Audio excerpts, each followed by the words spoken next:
les civilisations perdues sous l'Hindu, les débuts oubliés de l'Inde.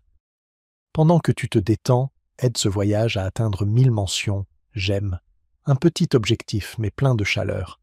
Maintenant, ferme la porte au bruit et écoute les pas enfouis sous la boue et le temps. Sous les plaines inondables de l'Indus et de ses bras changeants, repose-toi des mondes qui ont gardé leur voix discrète.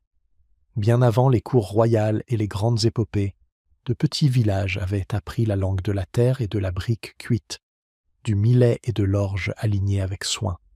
À des endroits comme Mergar, dans les austères de l'Ouest, les habitants façonnaient des perles en cornaline et en os, élevaient des chèvres et stockaient leurs récoltes dans des greniers surélevés pour que les crues ne volent pas demain. Ces expériences silencieuses ont grandi pour devenir quelque chose d'extraordinaire. Partout dans le nord-ouest, les villes ont commencé à partager un même rythme. Des rues droites, des briques de même dimension d'une cité à l'autre, des puits, des canalisations emportant ce dont la ville n'avait plus besoin. On peut presque entendre le calme du soir dans les ruelles de Mohenjo-Daro, le tintement d'un poids sur une balance, le léger écho d'un ciseau gravant un sceau. L'écriture de ces sceaux garde encore sa promesse. Des secrets, pour l'instant. Laissons-les dormir, doux mystère. Le commerce respirait comme le vent. Depuis les ports côtiers, des bateaux longèrent les rivages, traversant vers des terres lointaines où les perles et le coton de l'Indus étaient recherchés. Dans les ateliers, les artisans chauffaient le cuivre au charbon, versaient le bronze dans des moules ajustés, incrustaient des coquillages dans des motifs brillants. Des poids normalisés écourtaient les disputes. Un système sans roi bruyant peut tout de même être puissant. Parfois bas la grille et le trône. Si tu tends l'oreille vers le sol, tu peux sentir combien l'eau orchestrait tout cela. Les crues saisonnières montaient et redescendaient comme un battement de cœur, laissant derrière elles des couches de limon qui rendaient les champs généreux. Les habitants apprirent à lire les humeurs du fleuve, à choisir des buttes plus hautes pour construire, à empiler les greniers comme une assurance tranquille. Le grand bain que nous visiterons à Mohenjo-Daro laisse deviner un rituel partagé, mais ce soir nous nous reposons dans ce vaste silence. Une civilisation qui aimait l'ordre, la propreté et la douce prévisibilité de la routine. Tu te demandes peut-être comment tout cela s'est terminé. Nous aborderons cette question dans le prochain épisode, lorsque nous chercherons à savoir si des tremblements de terre, des détournements de rivières ou de lentes variations climatiques ont éteint les lampes de ces villes. Pour l'instant, restons au commencement, là où les expériences sont devenues des habitudes, et les habitudes une culture. Les chants védiques, les manœuvres politiques des Mahajanapadas et les débats des philosophes errants se tiennent au-delà de cette porte. Ils frapperont en temps voulu. Regarde de plus près les petites choses, le jouet d'un enfant, une charrette aux roues pleines, une ficelle de minuscules perles en faïence, un poids de pierre polie, précis bien avant que le mot n'existe ici. Dans ces détails, l'harmonie vibre. Nulle inscription triomphante ne crie les noms des conquérants. À la place, les villes respirent à l'unisson, comme si elles se murmuraient « Rendons la vie vivable ».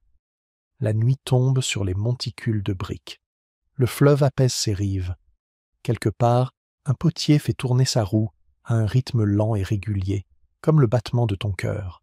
Les feux brillent, le pain cuit, et la douceur de la répétition s'installe.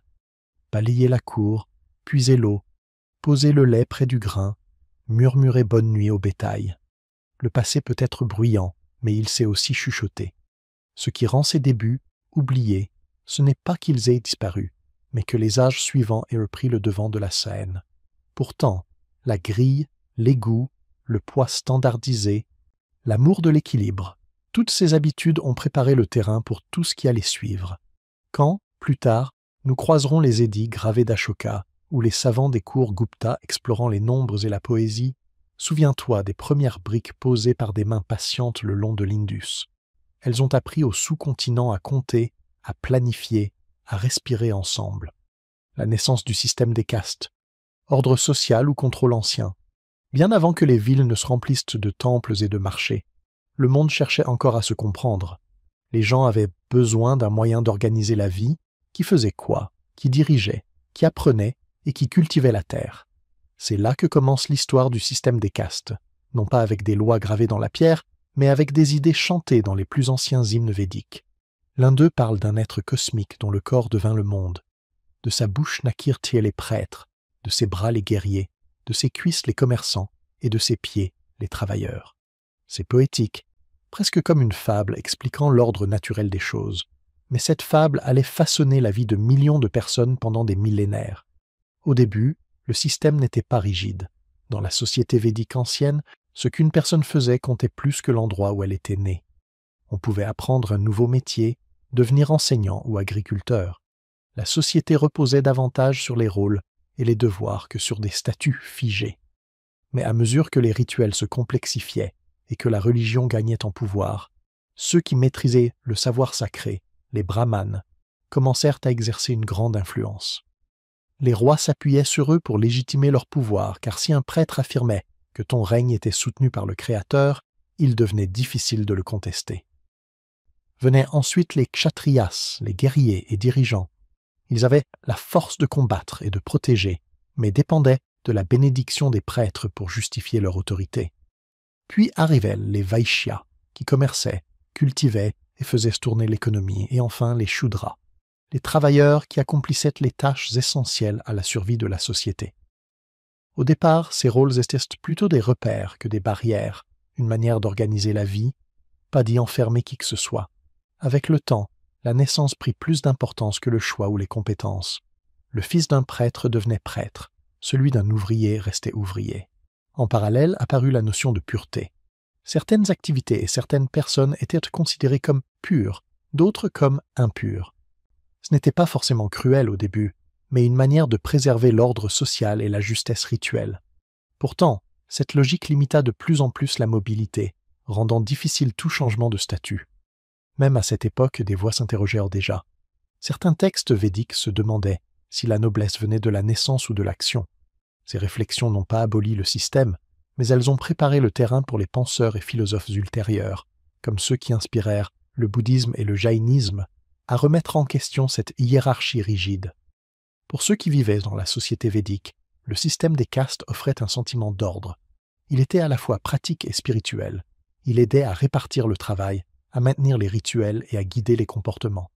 Le concept de dharma, ou devoir, renforçait cela.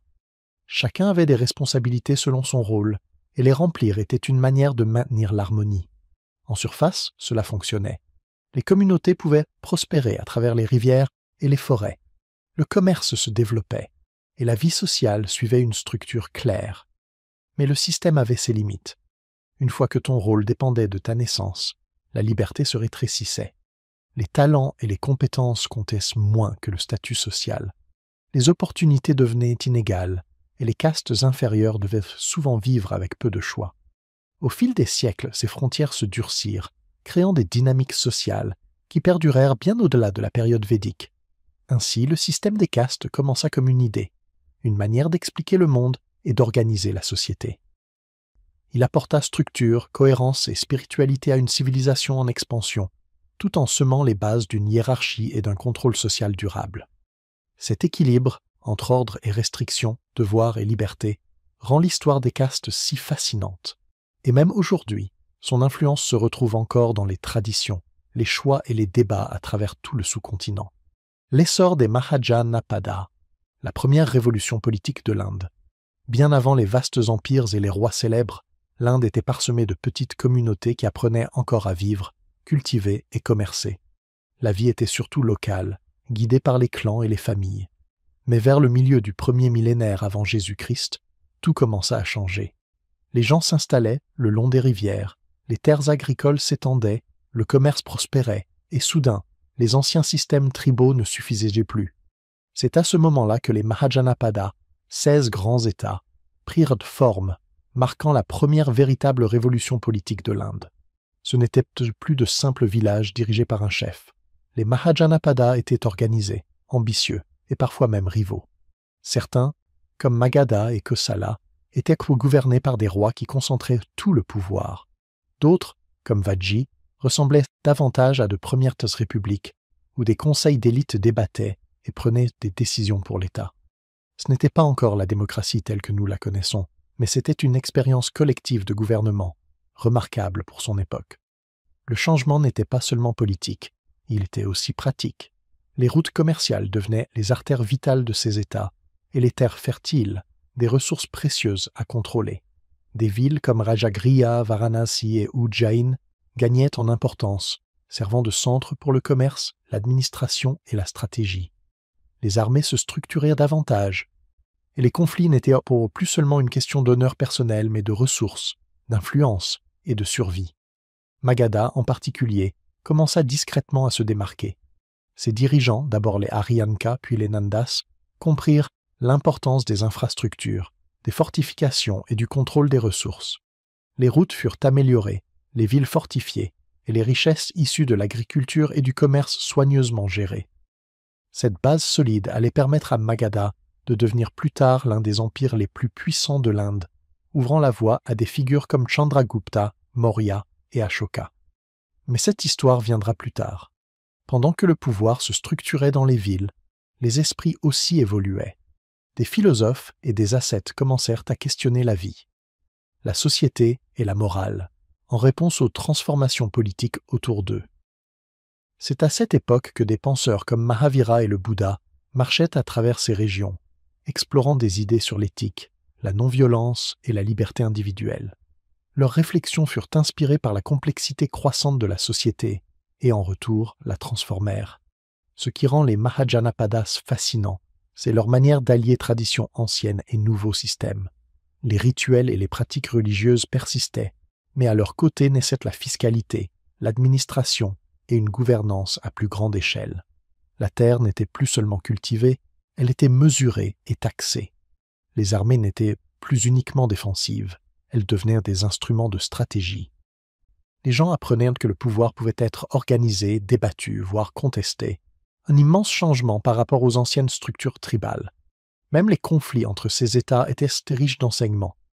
Les guerres n'étaient non pas que des conquêtes, elles servaient d'expérience en diplomatie, en alliance et en tactique. Chaque victoire et chaque défaite permettaient à ces sociétés de mieux comprendre comment gouverner de vastes populations, gérer les ressources et maintenir l'ordre.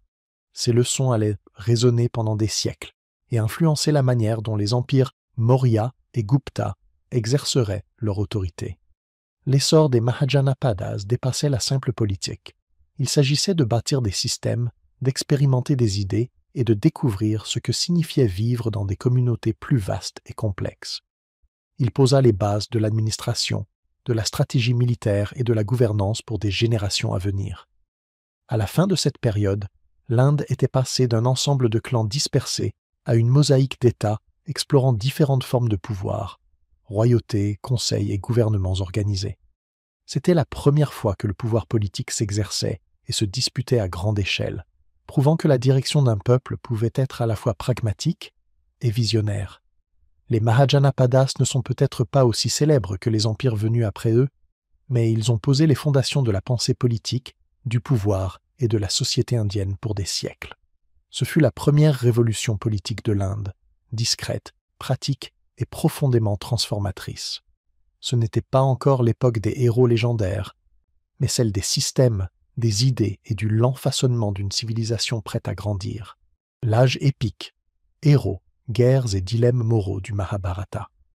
Bien avant que des royaumes ne s'étendent à travers le nord de l'Inde, il existait un monde de forêts, de sages et de princes, où les histoires n'étaient pas seulement des récits. Elles étaient des guides pour savoir comment vivre.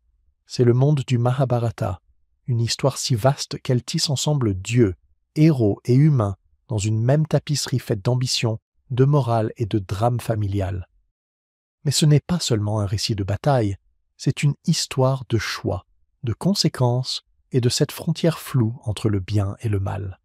Le Mahabharata commence avec la dynastie des Kuru, une famille royale qui, comme tant d'autres, connaissait ces conflits. Le cœur de la tension oppose les Pandavas et les Kaurava, des cousins dont la rivalité finit par déclencher une guerre qui décidera du destin d'un royaume entier. Pourtant, le Mahabharata n'est pas un simple récit historique ni une chronique de guerre, c'est une exploration de la nature humaine. Le pouvoir, la jalousie, la loyauté et le devoir s'y affrontent, et les conséquences ne sont jamais simples ni justes. Prenons Arjuna, l'un des frères Pandava. Il est courageux, habile et juste, mais avant même que la guerre ne commence, il hésite. Sur le champ de bataille, arc en main, il fait face à ses proches et à ses maîtres. Les tuer semble être son devoir, mais cela lui paraît aussi profondément injuste. C'est un dilemme qui dépasse la guerre.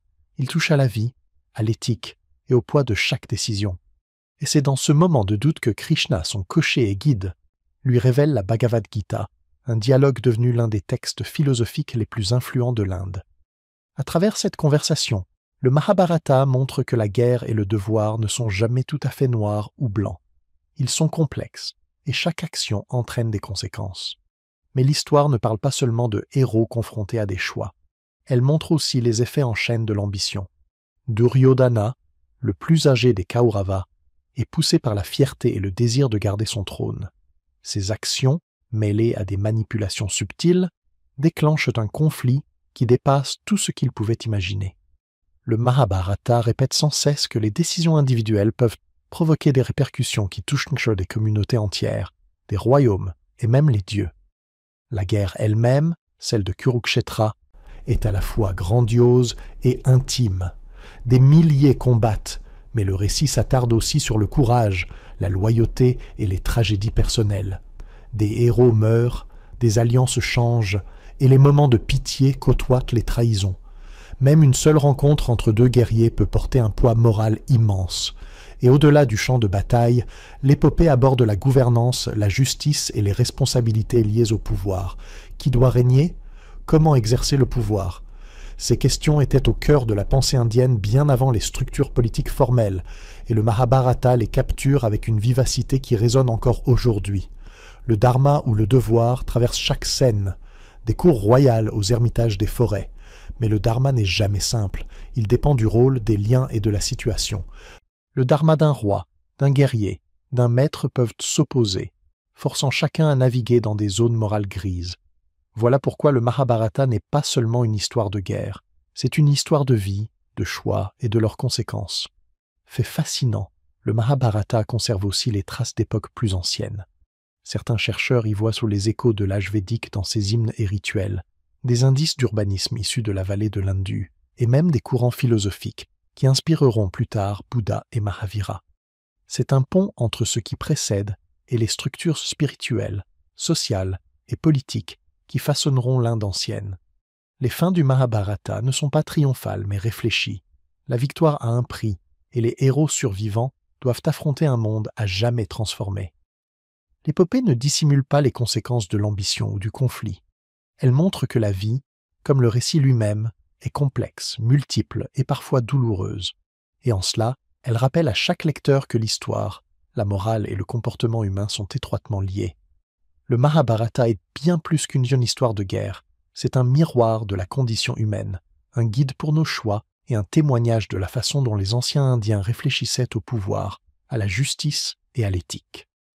Et lorsque nous passerons au Ramayana, nous retrouverons des thèmes semblables, des héros aux prises avec le devoir, le dharma et le destin, chacun laissant des leçons qui résonnent encore aujourd'hui.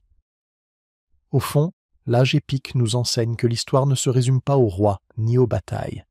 Elle est faite des choix que les hommes font, des dilemmes qu'ils affrontent et des récits qui survivent bien après la disparition des cités. Le Mahabharata n'est pas seulement un conte ancien, c'est une fenêtre ouverte sur l'esprit et le cœur d'une civilisation qui se façonnait elle-même à travers le récit, la réflexion et les questions humaines éternelles. Ashoka le Grand, du conquérant impitoyable à l'apôtre de la paix. Il y a un étrange silence qui suit la victoire, celui qui pousse même le plus grand des rois à se demander pourquoi tout ce sang a coulé. Ashoka connaissait bien ce silence. Avant que le monde ne le surnomme le Grand, il n'était qu'un autre prince guerrier, farouche, ambitieux, avide de prouver sa valeur. Mais ce qu'il devint après ce silence, c'est ce qui fit de lui une légende. Revenons un peu en arrière. Le royaume de Magadha était déjà devenu une puissance sous la dynastie Maurya. Chandragupta Maurya avait posé les fondations. Son fils Bindusara avait élargi les frontières. Et maintenant, le flambeau passait à Ashoka, le fils de Bindusara. Mais voici le rebondissement. Ashoka n'était pas l'héritier évident. En réalité, il dut combattre ses propres frères pour obtenir le trône.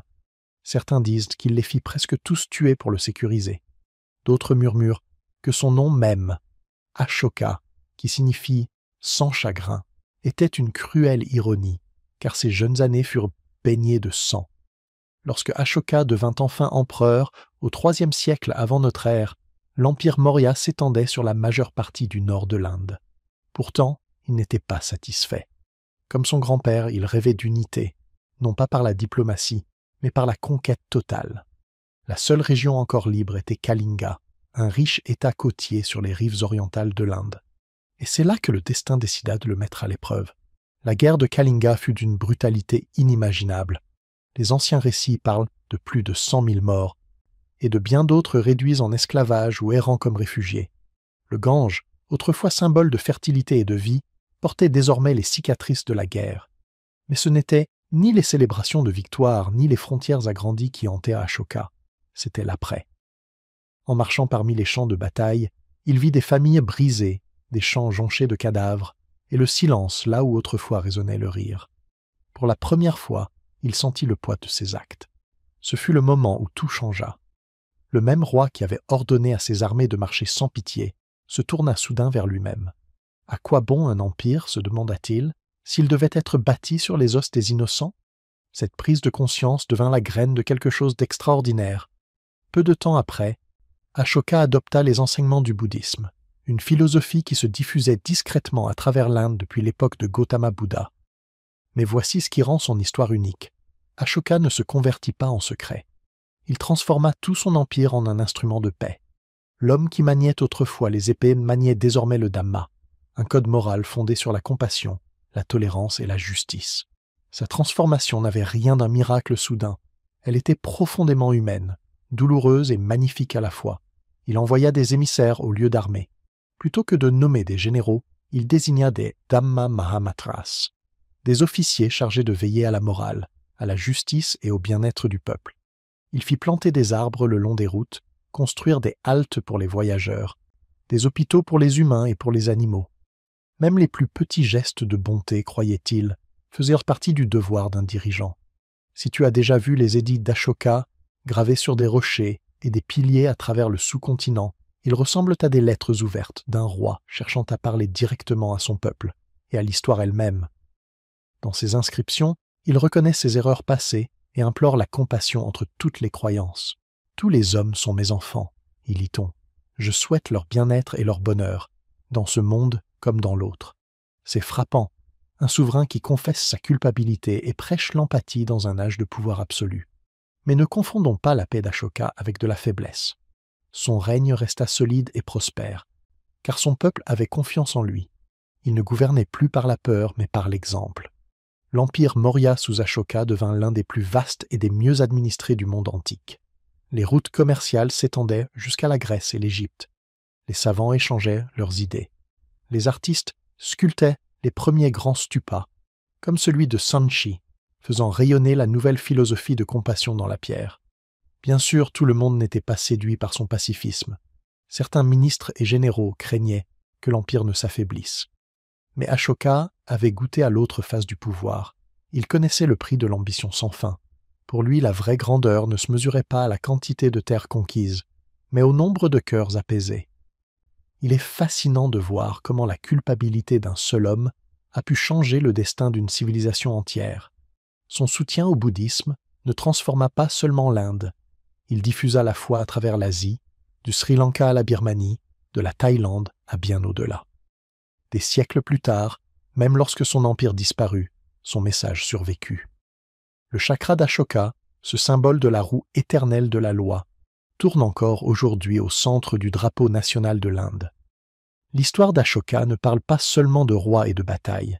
Elle évoque quelque chose de plus profond, la lutte éternelle, en chaque être humain, entre le pouvoir et la paix, l'orgueil et l'humilité. Ashoka a connu les deux extrêmes. Il a régné en créateur et souffert en homme. Et quelque part entre ces deux états, il a trouvé l'illumination. Avec le temps, l'empire Maurya finit par s'effondrer, comme tous les empires. Mais l'héritage d'Ashoka n'était pas fait de pierre ou de territoire. Il était gravé dans la conscience de l'humanité. Un conquérant impitoyable devenu le premier empereur moral du monde. Le Dharma d'Ashoka. Empire idéaliste ou chef-d'œuvre politique? Quand on entend le nom d'Ashoka, on pense souvent à la paix, aux colonnes gravées de préceptes moraux et à un empereur ayant renoncé à la violence.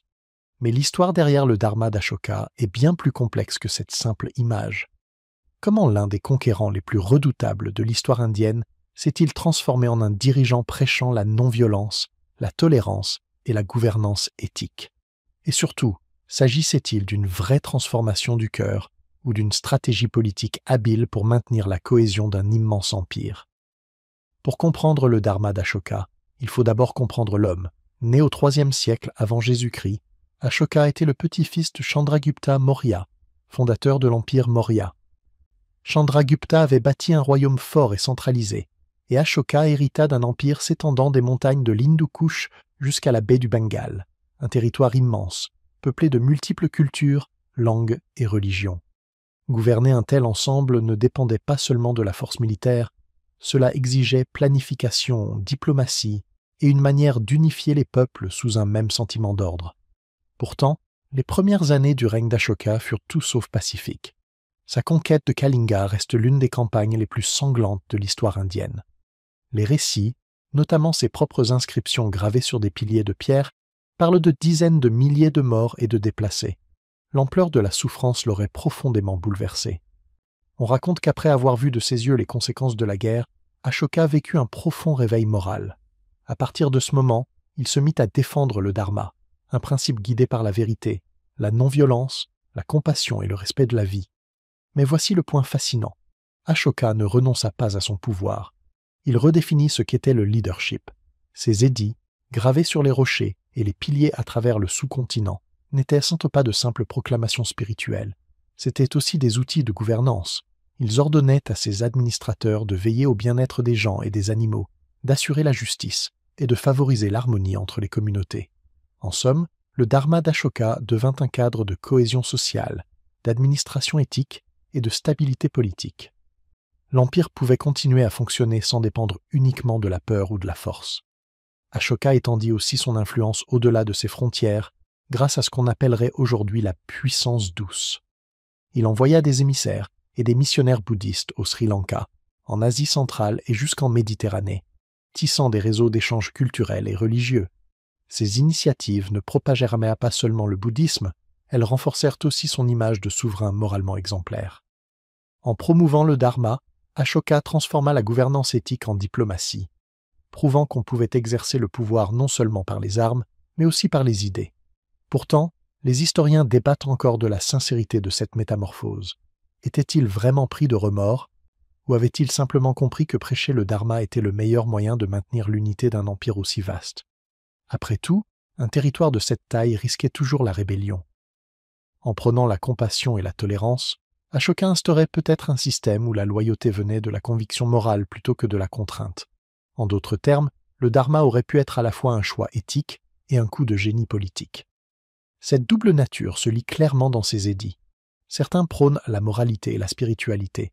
D'autres s'intéressent à la gestion concrète, garantir la justice, réguler le commerce, entretenir les routes et les infrastructures. Même dans son engagement pour la non-violence, il ne démantela pas l'armée Maurya.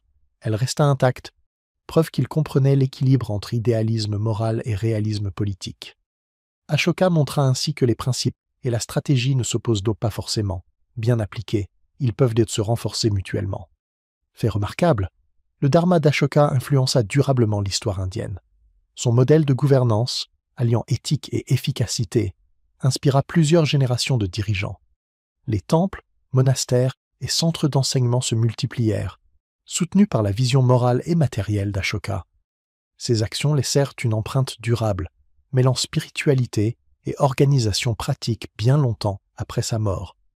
L'histoire du Dharma d'Ashoka n'est pas seulement celle d'un homme transformé, c'est une leçon de leadership, d'adaptabilité et d'équilibre entre morale et pouvoir. Qu'on voit en lui un idéaliste sincère ou un stratège brillant, son système renforça l'empire, favorisa la cohésion culturelle et légua un modèle de gouvernance éthique qui résonne encore aujourd'hui. Ainsi, quand on contemple l'héritage d'Ashoka, la question n'est pas de savoir s'il fut idéaliste ou pragmatique. La vérité se trouve entre les deux. C'était un conquérant qui a pris le prix de la violence et un dirigeant qui comprit que l'empathie, la morale et la sagesse pouvaient être aussi puissantes que des armées. Son dharma fut un pont entre les valeurs humaines et les réalités politiques, prouvant que le leadership éthique et l'intelligence stratégique peuvent coexister, et que cette coexistence peut parfois façonner l'histoire plus profondément qu'aucune conquête. L'histoire d'Ashoka nous enseigne une vérité intemporelle. Le pouvoir dure le plus longtemps lorsqu'il est guidé par des principes, et la morale peut être non seulement une conscience, mais aussi la force qui maintient une civilisation unie et mémorable pendant des millénaires. Son dharma n'était pas qu'une philosophie gravée dans la pierre, c'était la colonne vertébrale d'un empire dont l'écho résonne encore dans le paysage culturel et spirituel de l'Inde d'aujourd'hui. Caste, genre et pouvoir, la vie derrière les empires.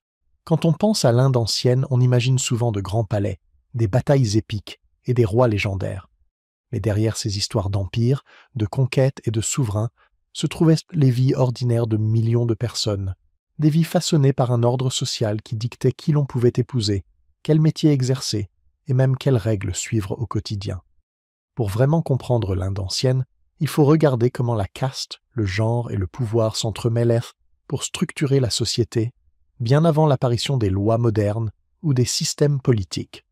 Le système des castes, ou Varna, commença à prendre forme durant la période védique, mais il s'enracina profondément à l'époque des Mahajanapadas et des empires Maurya. La société était divisée en groupes hiérarchiques, les brahmanes, les kshatriyas, les vaishyas et les shudras, chacun ayant des devoirs et des rôles précis. La vie était en grande partie prédéterminée. La naissance décidait souvent du métier, du statut social et des relations qu'on pouvait entretenir. Cette structure n'était pas seulement sociale, elle était aussi morale. Suivre son dharma, ou devoir selon sa caste, était considéré comme essentiel pour maintenir l'ordre cosmique. Briser ces règles n'était pas vu comme un simple choix personnel, mais comme une perturbation de l'équilibre du monde. Pour les gens du commun, cette hiérarchie influençait tout: l'éducation, les opportunités économiques, la vie familiale. Les brahmanes détenaient l'autorité religieuse, les kshatriyas dirigeaient les armées et gouvernaient. Les vaishyas faisaient le commerce et l'artisanat, tandis que les shudras effectuaient la plupart des travaux manuels et des services. Avec le temps, une certaine mobilité était possible, notamment grâce au mérite ou à la faveur royale, mais le système restait globalement rigide. Et même à l'intérieur de chaque groupe, la richesse, les compétences et les liens familiaux pouvaient créer des sous-niveaux de privilèges. C'était une société où la naissance déterminait en grande partie le destin, et comprendre cela aide à expliquer comment les empires anciens ont maintenu leur stabilité malgré la diversité de leur population. Le genre, lui aussi, jouait un rôle central dans la vie quotidienne.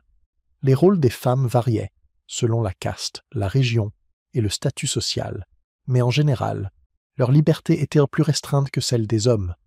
Dans les familles royales, certaines femmes exerçaient une influence notable, conseillant les souverains, concluant des alliances par mariage et gérant des domaines.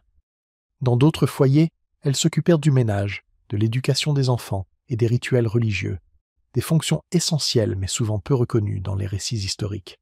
Malgré les contraintes, elles trouvèrent des moyens d'affirmer leur influence à travers la famille, l'économie et la culture. Le pouvoir dans l'Inde ancienne était une négociation constante entre les structures sociales et l'autorité politique. Les rois et empereurs régnaient sur d'immenses territoires, mais leur autorité dépendait de la coopération des élites locales, des chefs religieux et des communautés marchandes. Le système des castes renforçait cet ordre, offrant une hiérarchie sociale implicite qui s'alignait sur le pouvoir politique. Un souverain pouvait gouverner efficacement parce que la société était déjà organisée en groupes aux rôles clairement définis. Ainsi, la structure sociale et la gouvernance politique fonctionnaient main dans la main, assurant la stabilité qui permit aux empires de prospérer pendant des siècles. Mais la vie ne se résumait pas à la hiérarchie et aux interdits. Les communautés créaient des rituels, des fêtes et des pratiques quotidiennes qui renforçaient les liens sociaux. Les marchés, les temples et les espaces publics devenaient des lieux de rencontre où les frontières de caste restaient visibles, mais pouvaient aussi s'assouplir, notamment par le commerce ou les pratiques religieuses partagées. Les femmes, les artisans et les membres des castes inférieures participaient activement à la culture, à l'économie et à la vie spirituelle de l'époque. Même dans un système rigide, la créativité et l'initiative humaine donnaient de la richesse à la vie quotidienne. Fait intéressant, à mesure que les empires grandissaient, ces dynamiques évoluaient. Les empires Maurya et Gupta, par exemple, ont vu une centralisation accrue du pouvoir, mais aussi des tentatives de codifier les normes sociales par des lois et des édits moraux. La promotion du dharma par Ashoka, bien qu'elle soit souvent présentée comme un enseignement éthique, avait aussi des implications sociales et politiques. Elle influençait la façon dont les communautés interagissaient et contribuait à réduire certains conflits internes. Cela montre bien que la politique, la morale et la structure sociale n'étaient jamais séparées, elles étaient profondément liées. Comprendre la caste, le genre et le pouvoir nous donne un autre regard sur l'Inde ancienne. Ce n'est pas seulement une histoire de rois et de batailles, mais celle de la vie quotidienne, du travail et de la manière dont les gens naviguaient dans un monde socialement complexe. Cela montre que les empires reposaient sur bien plus que des armées. Ils s'appuyaient sur un ordre social, sur des valeurs partagées et sur la participation de chacun à une société interconnectée. Encore aujourd'hui, les échos de ce système résonnent dans certaines pratiques culturelles, structures familiales et attentes sociales en Inde. En regardant derrière les palais et les champs de bataille, on découvre une société qui a su équilibrer hiérarchie et vie quotidienne, contraintes et initiatives, autorité et responsabilité morale. Ces couches de caste, de genre et de pouvoir ont façonné l'Inde ancienne d'une manière à la fois subtile et profonde, influençant le destin des empires comme celui des millions de personnes qui y vivaient. En fin de compte, comprendre la vie derrière les empires nous rappelle que l'histoire ne se limite pas aux dirigeants. Elle appartient aussi à ceux qui ont construit, soutenu et vécu sous les systèmes qui ont rendu ces empires possibles. La véritable histoire de l'Inde ancienne se trouve dans ces croisements entre règles sociales, ambitions humaines et résilience quotidienne, une histoire qui continue d'éclairer le sous-continent encore aujourd'hui. L'héritage éternel, comment l'Inde antique façonne encore le monde moderne.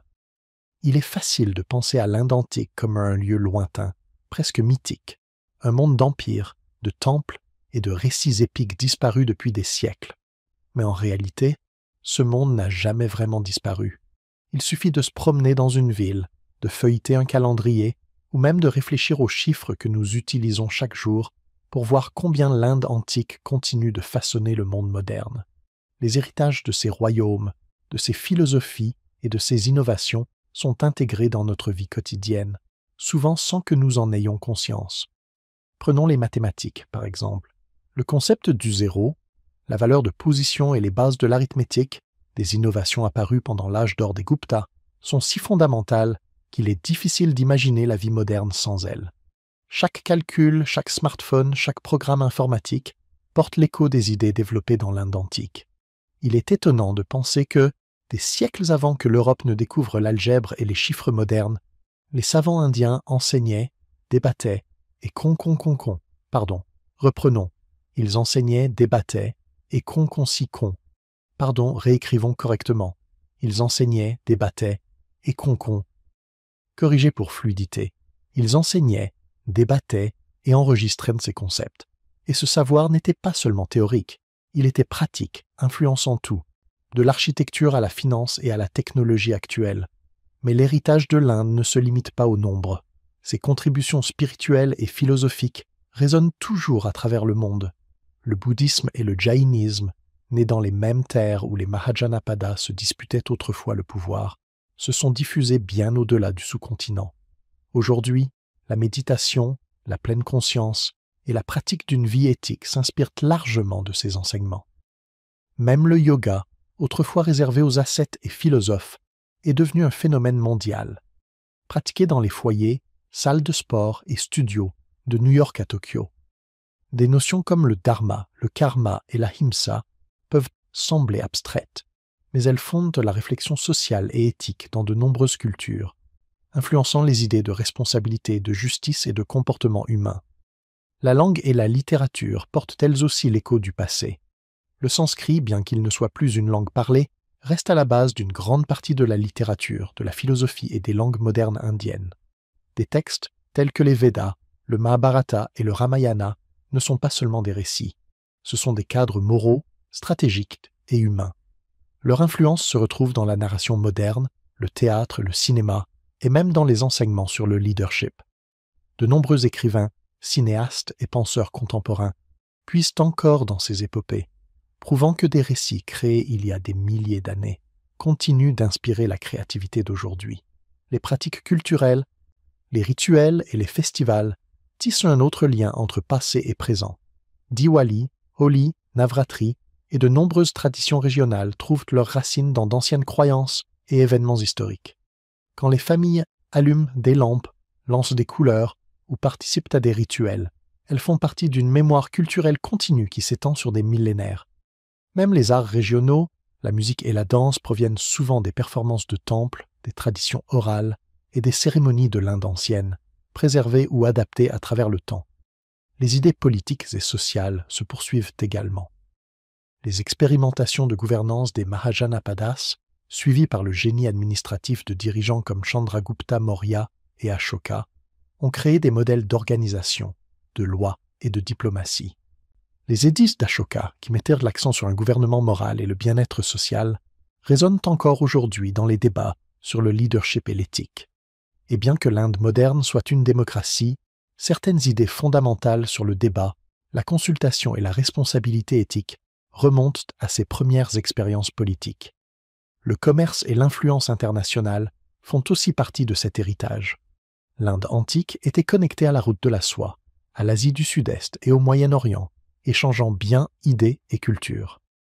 Aujourd'hui, l'influence de l'Inde dans le commerce, la technologie et la culture mondiale s'inscrit dans la continuité de cette longue histoire d'échanges et d'innovation.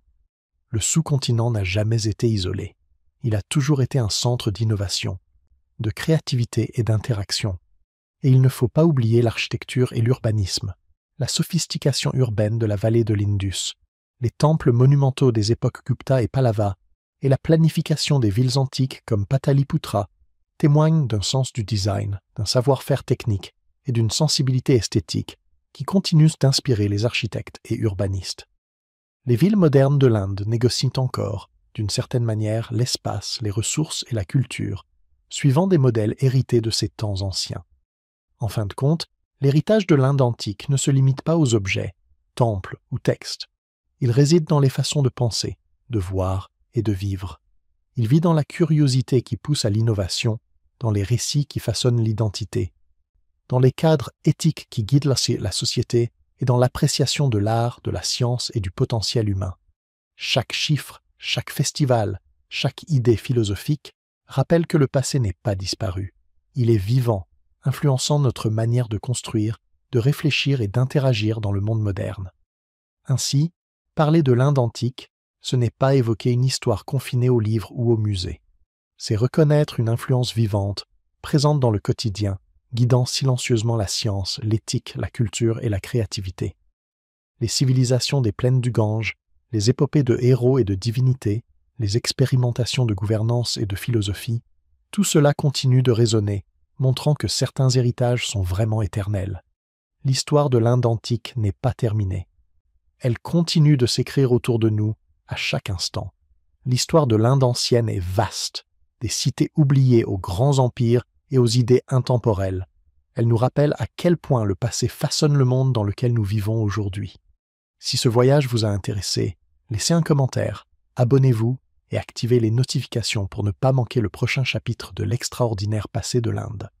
L'effondrement de Mohenjo-Daro, catastrophe naturelle ou mutation de civilisation. Il y a des milliers d'années, Mohenjo-Daro était l'une des villes les plus impressionnantes du monde. Ses rues formaient une grille parfaite, ses maisons étaient construites en briques cuites et son système d'évacuation surpasserait encore bien des villes modernes. Tout fonctionnait avec une précision remarquable. On y vivait, travaillait et commerçait. Et pourtant, aujourd'hui, il ne reste que des ruines silencieuses, ensevelies dans le sable de la région du Sindh. Que s'est-il passé? La nature l'a-t-elle détruite ou la civilisation a-t-elle simplement évolué? Les archéologues se posent la question depuis des décennies. Certains pointent du doigt le fleuve Indus, source vitale de la cité. Les rivières changent naturellement de cours avec le temps. Si l'Indus s'était déplacé ou asséché, l'eau et les terres fertiles auraient disparu presque du jour au lendemain. Sans eau, la production alimentaire chute, le commerce ralentit, et même une ville prospère ne peut survivre. Cette idée paraît simple, mais elle correspond aux preuves, des couches de limon et des traces d'inondations visibles partout dans les ruines. D'autres évoquent le climat et les tremblements de terre. Mohenjo-Daro se situe dans une région sujette à l'activité sismique. Un grand séisme aurait pu changer le cours des rivières, détruire les bâtiments et rendre la vie sur place difficile. Ajoute à cela d'éventuelles sécheresses, et il devient facile d'imaginer pourquoi les habitants ont pu partir, cherchant des terres plus sûres et plus fertiles. Mais peut-être n'y eut-il pas d'effondrement brutal. Les villes naissent, prospèrent, puis déclinent parfois naturellement. Les routes commerciales changent, les ressources s'épuisent, ou les gens partent ailleurs. Selon cette idée, Mohenjo-Daro ne s'est pas éteinte, elle s'est transformée. Sa population aurait rejoint les régions voisines, emportant avec elle son savoir, sa culture et ses traditions. Certaines de ces traditions, les rituels, les animaux sacrés, les bains rituels, semblent d'ailleurs réapparaître plus tard dans la culture védique, signe d'une continuité plutôt que d'une rupture. En observant la ville elle-même, les ruines racontent une vie organisée. Des maisons avec puits privés, de larges rues, des bains publics. Tout montre combien ces gens valorisaient l'hygiène, la planification et la vie en communauté. La ville n'était pas fortifiée, ce qui laisse penser que la menace venait davantage de l'environnement que d'ennemis. Fait intéressant, l'abandon final ne semble pas violent. Aucune trace de destruction massive ou de guerre. Les habitants sont simplement partis. Même disparu, Mohenjo-Daro a laissé son empreinte. Ses idées d'urbanisme, ses réseaux commerciaux et son artisanat ont inspiré les civilisations indiennes suivantes. Quand on étudie l'époque védique, les Mahajanapada ou même l'Empire Maurya, on retrouve des traces de cette influence. Les routes, la gestion de l'eau et l'organisation sociale n'ont pas surgi du néant. Elles avaient leurs racines dans des lieux comme Mohenjo-Daro. Alors, catastrophe naturelle ou transformation de civilisation? Les preuves suggèrent un peu des deux. Les changements environnementaux ont sans doute poussé les habitants à s'adapter, à se déplacer et à réorganiser leur vie. Mais ils n'ont pas disparu. Ils ont porté plus loin leurs idées, leurs coutumes et leurs savoirs qui ont façonné les chapitres suivants de l'histoire indienne. En ce sens, l'histoire de Mohenjo-Daro ne s'est pas terminée. Elle est devenue silencieusement le socle de ce qui allait suivre. Lorsque l'époque védique arriva, avec ses hymnes, ses rituels et ses structures sociales en évolution, le monde avait déjà changé. Pourtant, les échos de Mohenjo-Daro, son sens de la planification, du commerce et de la communauté, résonnaient encore, influençant discrètement le destin du sous-continent. La ville fut abandonnée, mais jamais oubliée. Mohenjo-Daro nous rappelle qu'une civilisation ne se résume pas à des murs ou à des briques, elle repose sur des idées, sur des êtres humains et sur leur manière de faire face aux épreuves. La cité est tombée, mais ses leçons ont voyagé, renaissant sous de nouvelles formes, dans de nouvelles villes et de nouvelles façons de vivre qui allaient continuer à façonner l'Inde pendant des siècles. La véritable histoire, ce n'est pas seulement celle de la chute, mais celle de la vie qui a su continuer, s'adapter et grandir à partir de là. Une histoire que nous retrouverons en explorant la montée de l'époque védique et la prochaine étape du voyage de l'Inde ancienne. L'arrivée de l'âge védique, mythe, feu et naissance du langage. Bien avant que l'Inde ne devienne une terre de royaumes et d'empires, c'était une terre de voix et d'histoire.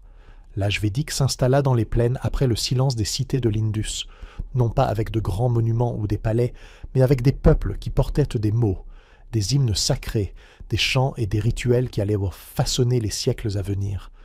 Ces peuples étaient des tribus pastorales, se déplaçant avec leurs troupeaux à travers le nord-ouest, guidés par les rivières, les étoiles et les connaissances transmises oralement d'une génération à l'autre.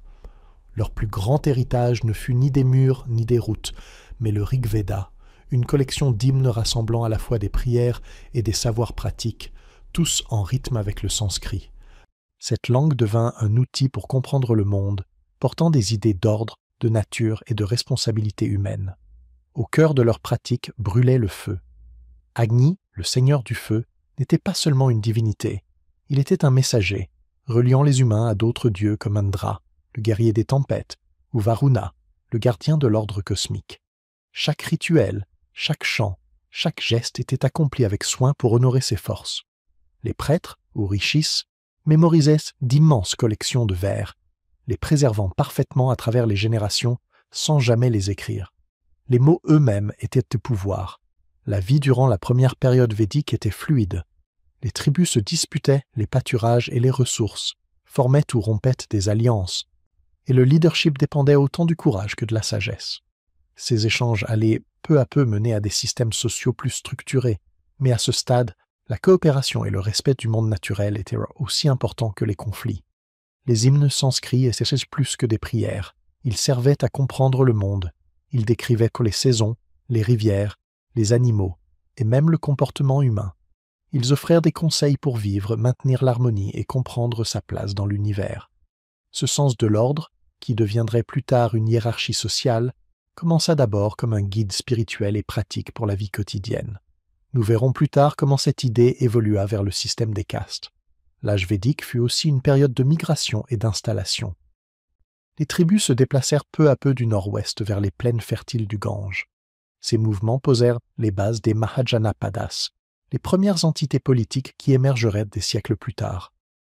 Parallèlement, les traditions orales, les rituels et les idées philosophiques se répandirent, influençant non seulement la religion, mais aussi la culture, l'éducation et le droit. Il est impressionnant de penser que, pendant plus d'1 millier d'années, ces traditions furent toutes transmises uniquement par la mémoire. Pas de bibliothèque, pas d'inscription sur pierre, seulement des voix répétant les mêmes vers à l'aube et au crépuscule, lors des fêtes et des sacrifices. Cette constance contribua à façonner l'histoire spirituelle et intellectuelle de l'Inde, influençant tout, des grandes épopées comme le Mahabharata et le Ramayana, jusqu'aux philosophies de l'hindouisme, du bouddhisme et du jaïnisme. Même les batailles et les querelles mentionnées dans les textes védiques ne portèrent pas seulement sur la terre ou le bétail. Elles concernaient aussi les alliances, l'honneur et la faveur du Créateur. Les peuples védiques cherchèrent constamment à équilibrer leurs relations entre eux et avec la nature dans un paysage aussi imprévisible que fertile. À la fin de la première période védique, ces communautés n'étaient plus de simples tribus nomades. Elles s'étaient installées, organisées, et commençaient à réfléchir à la société de manière durable. Et à travers tout cela, le savoir, le langage et le rituel restaient au centre, des outils pour se relier au monde, au divin et les uns aux autres. Ainsi, l'âge védique ne fut pas celui des empires ni des architectures monumentales. Ce fut celui d'hommes et de femmes cherchant leur place dans un monde en mutation, utilisant les mots et le feu pour comprendre la vie et bâtir les fondations des siècles à venir. Dans cet effort profondément humain, on peut voir naître les racines de ce qui définirait plus tard l'Inde ancienne. Le rêve de Magadha, comment un royaume unifia le Nord. Certains rêves commencent en silence, sans tambour ni destin annoncé, mais par des murmures dans les champs boueux et le tintement des pièces sur les routes poussiéreuses. L'histoire de Magadha commence ainsi, non pas comme un empire puissant, mais comme un petit royaume ambitieux installé sur les rives du Gange, attendant son heure. Peu de gens auraient pu imaginer que cette terre modeste finirait par unir le nord de l'Inde et façonner le destin politique du sous-continent pour des siècles. Pour comprendre l'ascension de Magadha, il faut d'abord replonger dans le monde des Mahajanapadas, 16 royaumes rivaux qui dominaient le nord de l'Inde. Chacun avait ses ambitions, ses armées et sa philosophie. Certains étaient des républiques où des conseils débattaient des politiques, d'autres des monarchies où les rois régnaient par droit divin. Magadha, bien que pas le plus grand, possédait quelque chose que les autres n'avaient pas, une soif de pouvoir alliée à une stratégie fine. Tout commença autour du VIe siècle avant notre ère. Les premiers rois de Magadha comprirent que la force ne venait pas seulement des armes, mais aussi de la géographie et de l'innovation. Le royaume se trouvait entre les riches gisements de fer du Bihar et les plaines fertiles irriguées par le Gange. Cela signifiait deux choses. Ils pouvaient fabriquer de meilleures armes et nourrir de plus grandes armées. Et cette combinaison, fer et nourriture, allait tout changer. Le premier grand roi à en tirer parti fut Bimbisara. Contrairement aux monarques belliqueux de son temps, Bimbisara était à la fois général, diplomate et homme d'affaires. Il étendit Magadha non seulement par la conquête, mais aussi par des alliances et des mariages. Sa plus célèbre union fut celle avec la princesse de Kosala, un autre royaume puissant. Ce n'était pas qu'une histoire d'amour, c'était de la géopolitique en habit de soie. Mais Bimbisara ne se contenta pas de charme. Il bâtit aussi une administration efficace. Routes, système d'impôts, forteresses. Tout cela rendit les frontières de Magadha presque imprenables. Le commerce prospéra sous son règne. On pourrait dire qu'il transforma Magadha d'un simple royaume en une idée, un État organisé fondé sur la stratégie plutôt que sur la superstition. Cependant, comme souvent, la fin vint de l'intérieur. Son propre fils, Ajatashatru, se révolta contre lui. La légende raconte qu'il emprisonna son père pour s'emparer du trône. un acte brutal qui scandalisa ses contemporains. Et pourtant, sous sa poigne de fer, la domination de Magadha se renforça encore. Il écrasa les républiques voisines, comme la confédération Vajji, défendue par les Licchavis, partisans du gouvernement collectif. Cette guerre n'était pas seulement militaire, elle était idéologique. Monarchie contre démocratie, ordre contre autonomie. La victoire de Magadha marqua un tournant décisif. Ce n'était pas juste une conquête, mais le moment où la monarchie s'imposa comme modèle politique du nord de l'Inde.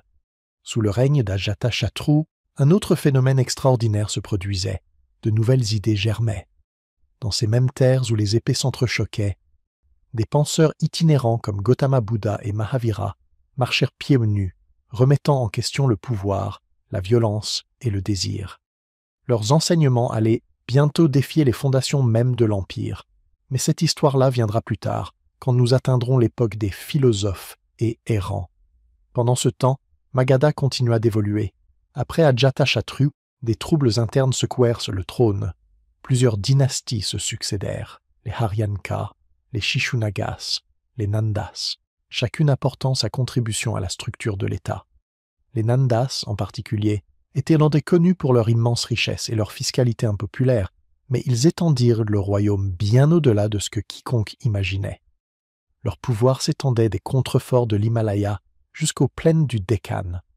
Quand Chandragupta Maurya entra en scène, l'homme dont nous parlerons plus tard, Magadha n'était plus un simple royaume, c'était devenu le cœur battant du Nord, là où politique, religion et économie se mêlaient étroitement. Chandragupta ne fit qu'amplifier cet héritage pour en faire un empire.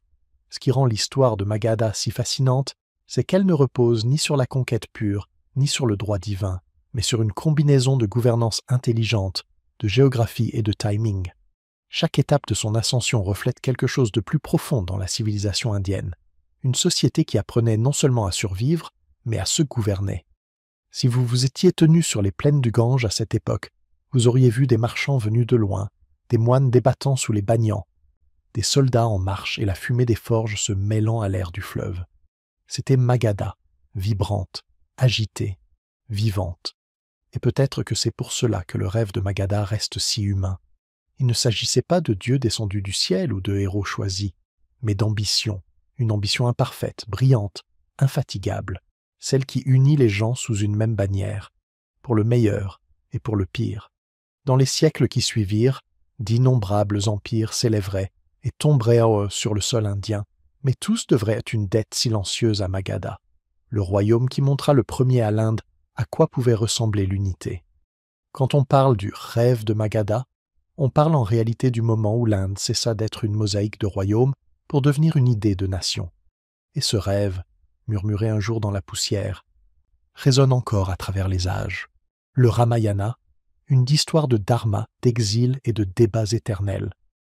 À une époque où les rois régnaient sur d'immenses forêts et où chaque action avait une portée dépassant le monde visible, une histoire émergea. Une histoire qui allait façonner, pendant des millénaires, la manière dont les générations comprendraient le devoir, l'honneur et le sens de la vie. Le Ramayana n'est pas seulement une épopée, c'est une conversation à travers le temps sur ce que signifie vivre selon la justice. Au centre du récit se trouve Rama, un prince apparemment parfait, courageux, sage, loyal et compatissant. Mais très vite, on découvre que la perfection n'est pas simple. Lorsque son père, le roi Dasharata, est contraint par une promesse d'exiler Rama pendant 14 ans, celui-ci n'argumente pas, ne se rebelle pas, il accepte, et part dans la forêt avec son épouse Sita et son frère fidèle Lakshmana. Ce choix donne le ton à toute l'épopée. La vie est un devoir, même quand elle fait mal. L'exil de Sita est tout aussi révélateur. Elle quitte le confort du palais pour un monde sauvage et incertain. Son courage et sa détermination montrent que le dharma, le devoir juste, n'est pas réservé aux hommes ni aux rois. Le Ramayana tisse des leçons sur la loyauté, l'amour et l'intégrité personnelle à travers chacun de ses personnages, rappelant que les choix moraux ne sont jamais simples. Et bien sûr, aucune épopée n'est complète sans conflit. Ici, il prend la forme de Ravana, le roi aux 10 têtes de Lanka. L'enlèvement de Sita déclenche un voyage à la fois physique et symbolique. Rama rassemble des alliés, notamment Hanuman et une armée de Vanaras, unissant ainsi le monde des hommes et celui des êtres mythiques. Leur combat ne vise pas seulement à sauver Sita, il s'agit de restaurer l'équilibre, la justice et l'ordre dans un monde menacé par l'orgueil, l'ambition et le désir. Le Ramayana est aussi une histoire d'intelligence et de stratégie, pas seulement de force. Les bonds audacieux et les ruses de Hanuman, la vigilance de Lakshmana et les décisions réfléchies de Rama montrent une culture qui valorisait la sagesse autant que le courage. Il ne suffisait pas d'être fort, il fallait comprendre les conséquences de chaque action. Même Ravana, malgré ses défauts, est dépeint avec profondeur, un souverain puissant dont l'arrogance cause la chute, rappelant que le dharma ne punit pas, il rétablit l'équilibre naturel des choses. Ce qui rend le Ramayana intemporel, c'est sa capacité à susciter le débat. Différentes régions, traditions et érudits l'interprètent à leur manière. Certains soulignent la royauté idéale de Rama, d'autres la force de Sita, et d'autres encore les messages spirituels cachés dans chaque vers. Cette multiplicité de points de vue fait vivre le récit. Il s'adapte, évolue et continue d'enseigner. Son influence dépasse la littérature. Elle imprègne les fêtes, le théâtre et la vie quotidienne à travers l'Inde et l'Asie du Sud-Est. L'épopée prolonge aussi les idées védiques évoquées plus tôt. Le concept de dharma, l'importance des rituels et la relation entre volonté humaine et divine rappellent les fondements spirituels établis dans les anciens hymnes. Et bien que le Ramayana soit centré sur des personnages, il reflète une société de plus en plus structurée, avec des rôles et des devoirs qui influenceront le gouvernement des royaumes pendant des siècles. Malgré toute sa grandeur, le Ramayana reste profondément humain. Rama doute, s'inquiète et souffre. Sita ressent la peur mais aussi la détermination. La loyauté de Lakshmana entre parfois en conflit avec son jugement. Ces personnages paraissent réels, car ils affrontent les mêmes dilemmes que nous, le tiraillement entre désir personnel et devoir social, la douleur de la séparation et la difficulté de choisir le bien quand tout semble s'y opposer. L'influence du Ramayana s'étend encore plus loin. Des épopées ultérieures comme le Mahabharata reprennent les mêmes thèmes, devoir, morale, conséquences des actes humains, mais à plus grande échelle. Les leçons du Ramayana façonnent ainsi la manière dont l'Inde ancienne conçoit la loi, le leadership et les responsabilités de chacun dans la société. Quand Rama et Sita reviennent enfin à Ayodhya, le récit dépasse l'aventure héroïque. Il explore ce que signifie vivre selon le dharma, comment les choix résonnent à travers le temps et pourquoi le courage et l'intégrité comptent autant que la force. Et même après des milliers d'années, les questions qu'il soulève sur le devoir, la morale et la nature humaine demeurent aussi actuelles qu'à l'époque où les premiers bardes les chantaient sous le ciel étoilé. Philosophes et errants. La naissance du bouddhisme et du jaïnisme. Tous les changements dans l'Inde ancienne ne venaient pas des rois ni des guerres. Certains des bouleversements les plus profonds ont commencé avec des gens qui ont simplement tout quitté, abandonnant palais, richesses et parfois même famille, pour chercher des réponses plus importantes que le pouvoir ou la possession. Ils posaient des questions que personne d'autre n'osait formuler. Qu'est-ce que la vie? Pourquoi souffrons-nous? Quelle est la bonne manière de vivre? Ces penseurs itinérants allaient donner naissance à deux des philosophies les plus influentes de l'Inde, le bouddhisme et le jaïnisme. Tout a commencé dans un monde encore façonné par les rituels védiques et un système de castes en pleine formation. Les gens naissaient dans un rôle et devaient suivre la voie tracée par la tradition et le devoir. Mais pour certains, ces règles ne suffisaient plus. Ils regardaient autour d'eux et voyaient la souffrance partout, pauvreté, maladie, vieillesse, mort, et se demandaient pourquoi il fallait l'accepter sans rien faire. À quoi servait la richesse, les rituels ou le statut si, au final, tout le monde affrontait les mêmes épreuves? L'un des premiers de ces penseurs fut Mahavira, qui allait devenir la figure centrale du jaïnisme. Né dans une famille royale, il quitta la vie aisée de son palais à la fin de sa vingtaine pour chercher l'illumination. Il adopta une vie d'extrême simplicité, faite de jeûne et de méditation, cherchant à comprendre la nature de la souffrance et comment vivre sans causer de tort. Au cœur de son enseignement se trouvait l'idée d'ahimsa, ou non-violence. Non seulement éviter de faire du mal physiquement, mais aussi cultiver la compassion dans la pensée et la parole. Mahavira insistait sur le fait que la libération ou moksha venait de la maîtrise de soi, d'une vie éthique et du détachement des biens matériels. À peu près à la même époque, Siddhartha Gautama, celui qui deviendrait le Bouddha, se posait les mêmes questions. Né prince, lui aussi renonça à la richesse et au confort pour chercher la vérité. Contrairement à Mahavira, Siddhartha chercha une voie du milieu, évitant à la fois les excès du plaisir et les rigueurs extrêmes de l'ascétisme. Il voyagea, médita et observa le monde, atteignant finalement l'illumination sous un arbre de la Bodhi. Ces révélations formèrent sur le fondement du bouddhisme les 4 nobles vérités qui reconnaissent que la souffrance existe, qu'elle a une cause, qu'elle peut cesser et qu'on peut y mettre fin en suivant le noble sentier octuple. Le jaïnisme et le bouddhisme remettèrent tous deux en cause l'ordre établi, mais chacun à sa manière. Le jaïnisme prônait une discipline personnelle stricte et un profond respect pour toute forme de vie. Le bouddhisme se concentrait sur la compréhension de la souffrance, la conscience de soi et une éthique adaptable au monde environnant. Tous deux offraient cependant des alternatives à une société de plus en plus marquée par des règles rigides de caste et d'autorité rituelle. Pour beaucoup, ces nouvelles voies étaient une chance de reprendre en main leur destin, quel que soit le milieu dans lequel ils étaient nés. La diffusion de ces philosophies fut remarquable. Moines et errants parcoururent le sous-continent, enseignant et débattant. Ils ne dépendaient ni de palais ni d'armée. Leur influence grandissait par leurs idées, leur compassion et leur exemple personnel. Des communautés se formèrent autour d'eux, leurs disciples cherchant des conseils pour la vie quotidienne et la pratique spirituelle. Des temples, monastères et stupas apparurent, et des rois locaux soutinrent souvent ces mouvements, y voyant un moyen d'encourager l'harmonie sociale. Fait intéressant, ces chemins laissèrent aussi une empreinte bien au-delà de la religion. L'art, la littérature et même la politique furent marqués par les questions morales et philosophiques soulevées par le bouddhisme et le jaïnisme. Les deux traditions valorisèrent l'éducation, la non-violence et un leadership éthique. Leur insistance sur la responsabilité morale et le choix personnel offrait un contre-discours à la hiérarchie sociale stricte de l'époque. Et pourtant, malgré leurs différences, Mahavira et Bouddha partageaient une idée commune. Le changement commence en soi. On ne pouvait pas attendre d'un roi ou d'un rituel qu'il répare le monde. Il fallait agir dans sa propre vie, cultiver la conscience et traiter les autres avec bienveillance. C'était une idée révolutionnaire dans une société structurée par la naissance et la tradition. Au fil des siècles, ces philosophes errants transformèrent l'Inde.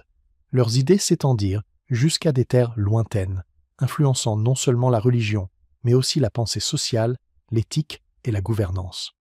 Et même lorsque des royaumes naissaient et disparaissaient, leur message sur la responsabilité personnelle, la compassion et la vie morale demeura une force discrète mais puissante façonnant le sous-continent. L'histoire du bouddhisme et du jaïnisme ne parle pas de temples ni d'empires. Elle parle de gens qui ont osé s'éloigner, remettre en question les règles et chercher des réponses dans leur propre expérience. Et ce faisant, ils ont créé des philosophies qui n'ont pas seulement traversé les âges. Elles continuent encore aujourd'hui d'inspirer des millions de personnes à travers le monde. Chandragupta Maurya, des origines modestes à la majesté impériale. Il y a quelque chose de fascinant dans les histoires où un homme venu de rien parvient à s'élever contre toute attente, et dans l'Inde ancienne, peu de récits incarnent mieux cet esprit que celui de Chandragupta Maurya. Né dans des conditions modestes, sa vie aurait pu rester discrète et sans éclat. Pourtant, grâce à son ambition, sa stratégie et une volonté hors du commun, il devint le fondateur de l'un des premiers véritables empires unifiés de l'Inde. Et son histoire commence à une époque où le sous-continent était encore morcelé en royaumes rivaux, hérités des anciens Mahajanapada dont nous avons déjà parlé. Les débuts de Chandragupta sont enveloppés d'un mélange d'histoires et de légendes. Certains récits disent qu'il serait né dans une famille sans influence, peut-être même dans la pauvreté. D'autres évoquent des liens avec de petites dynasties locales. Quelle que soit la vérité, il grandit dans un monde à la fois chaotique et plein d'opportunités.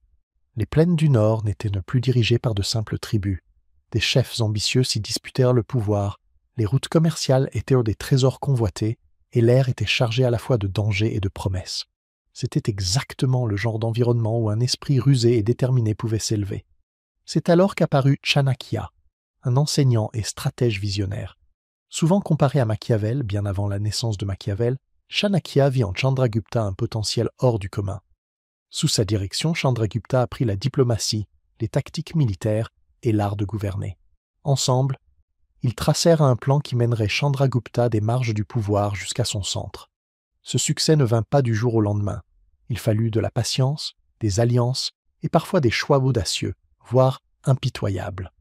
Le premier grand défi fut de renverser la dynastie des Nanda à Magadha, l'un des royaumes les plus riches et influents de l'époque. Chandragupta et Chanakya combinèrent ruse et puissance militaire pour accomplir l'impossible, renverser une famille solidement installée et s'emparer du trône. Cette victoire donna à Chandragupta bien plus qu'un royaume. Elle marqua le début d'un projet ambitieux: unifier le nord de l'Inde, ce qu'aucun souverain n'avait encore réussi à faire. Une fois au pouvoir, Chandragupta se concentra sur la consolidation. Il réorganisa l'administration, uniformisa la fiscalité et renforça son armée. Son gouvernement était pragmatique. Il ne s'agissait pas seulement de conquérir, mais de bâtir un État stable et efficace. Les villes devinrent là des centres de commerce et d'administration, et les routes soutinrent à la fois le commerce et la défense. Son œuvre posa les bases de ce qui deviendrait plus tard les grandes réalisations de l'Empire Maurya sous Ashoka. Mais à ce moment-là, sa priorité était d'établir son autorité et de prouver qu'un souverain pouvait unifier une terre vaste et diverse. La diplomatie joua également un rôle clé. Chandragupta faisait face à de puissants voisins, notamment les restes des armées d'Alexandre le Grand et les dirigeants hellénistiques du Nord-Ouest.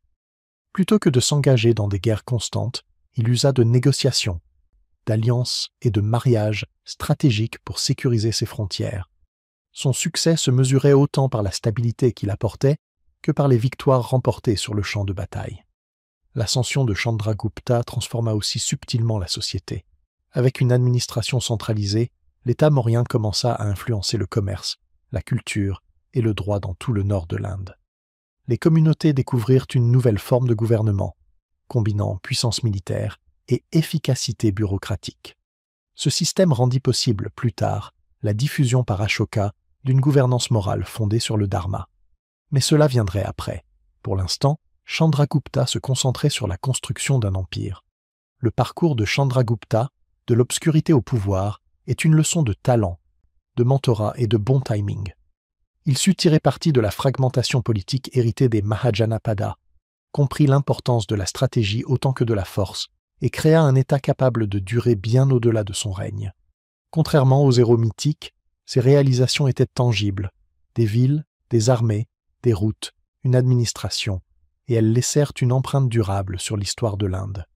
Quand Chandragupta finit par abdiquer, peut-être pour se retirer dans la méditation comme certains le racontent, le nord de l'Inde était méconnaissable. Ce qui avait été un ensemble de territoires divisés formait désormais un empire cohérent, prêt à être transmis à ses successeurs. Son histoire nous rappelle que le leadership ne se reçoit pas en héritage, il se gagne par la vision, le courage et la capacité à saisir les occasions quand elles se présentent. Les envahisseurs étrangers et les mélanges oubliés, grecs, scythes et couchants. L'histoire nous rappelle souvent que les frontières ne sont jamais fixes et que les cultures sont rarement pures. L'Inde ancienne n'était pas isolée. Elle faisait partie d'un vaste réseau dynamique de commerce, de migration et de conquête. Et durant les siècles qui suivirent l'Empire Maurya, plusieurs peuples venus de l'extérieur pénétrèrent dans le sous-continent, laissant des traces qui allaient influencer l'art, la politique et la religion d'une manière encore visible aujourd'hui. Tout commença avec les Grecs. Après les campagnes d'Alexandre le Grand à la fin du IVe siècle avant notre ère, ces généraux prirent le contrôle des régions bordant l'Inde. Bien qu'Alexandre lui-même ne soit pas allé au cœur du sous-continent, son arrivée provoqua un effet domino. Des colonies grecques s'établirent dans le nord-ouest de l'Inde, apportant leur monnaie, leur architecture et leurs styles artistiques, qui se mêlèrent aux traditions locales. Ces Indo-Grecs ne se contentèrent pas de conquérir, ils fusionnèrent. Des rois comme Ménandre, connu sous le nom de Milinda dans les textes indiens, adoptèrent la philosophie indienne et discutèrent même des idées bouddhistes dans le célèbre Milindapana, ou Question de Milinda. Imaginez un roi grec méditant sur le karma et la réincarnation. Voilà un bel exemple d'échange culturel. Après les Grecs vinrent les Scythes, appelés Sakas dans les textes indiens. Ces nomades d'Asie centrale descendirent nés dans les plaines du nord-ouest, apportant avec eux leur tactique de cavalerie, leur culture du cheval et leur art distinctif. Contrairement aux envahisseurs précédents, qui cherchaient à dominer immédiatement, les Scythes s'intégrèrent peu à peu à la société indienne. Ils adoptèrent les langues locales, vénérèrent les divinités indiennes aux côtés des leurs et participèrent même à la vie politique régionale. Les pièces de monnaie de cette époque montrent des images fascinantes, un mélange d'iconographie grecque, de motifs indiens et de symboles scythes, un véritable croisement de mondes gravé dans le métal. Puis vinrent les Kushans, dont l'histoire est particulièrement remarquable. Originaires des steppes d'Asie centrale, ils migrèrent vers le sud et bâtirent un empire s'étendant de l'actuel Afghanistan au nord de l'Inde. L'époque Kushan est souvent célébrée pour son caractère cosmopolite. Sous des souverains comme Kanishka, l'empire devint un centre majeur de commerce, de religion et d'innovation artistique. La soie, les épices et les idées circulaient le long de la route de la soie vers l'Inde, tandis que la culture indienne rayonnait à l'extérieur. Kanishka soutint activement le bouddhisme, finançant la construction de stupas et la diffusion de ses enseignements, tout en gouvernant un empire multiethnique peuplé de Grecs, de Scythes et de populations locales. L'un des aspects les plus fascinants de ces échanges fut leur influence sur l'art. La région du Gandhara devint un véritable centre de fusion culturelle. Les sculptures qui en proviennent représentent des figures bouddhiques avec des traits hellénistiques, des drapés fluides, une anatomie réaliste, des cheveux bouclés rappelant les statues grecques. C'est un rappel visuel que les idées, tout comme les marchandises, traversent les frontières. Le style du Gandhara ne disparut pas.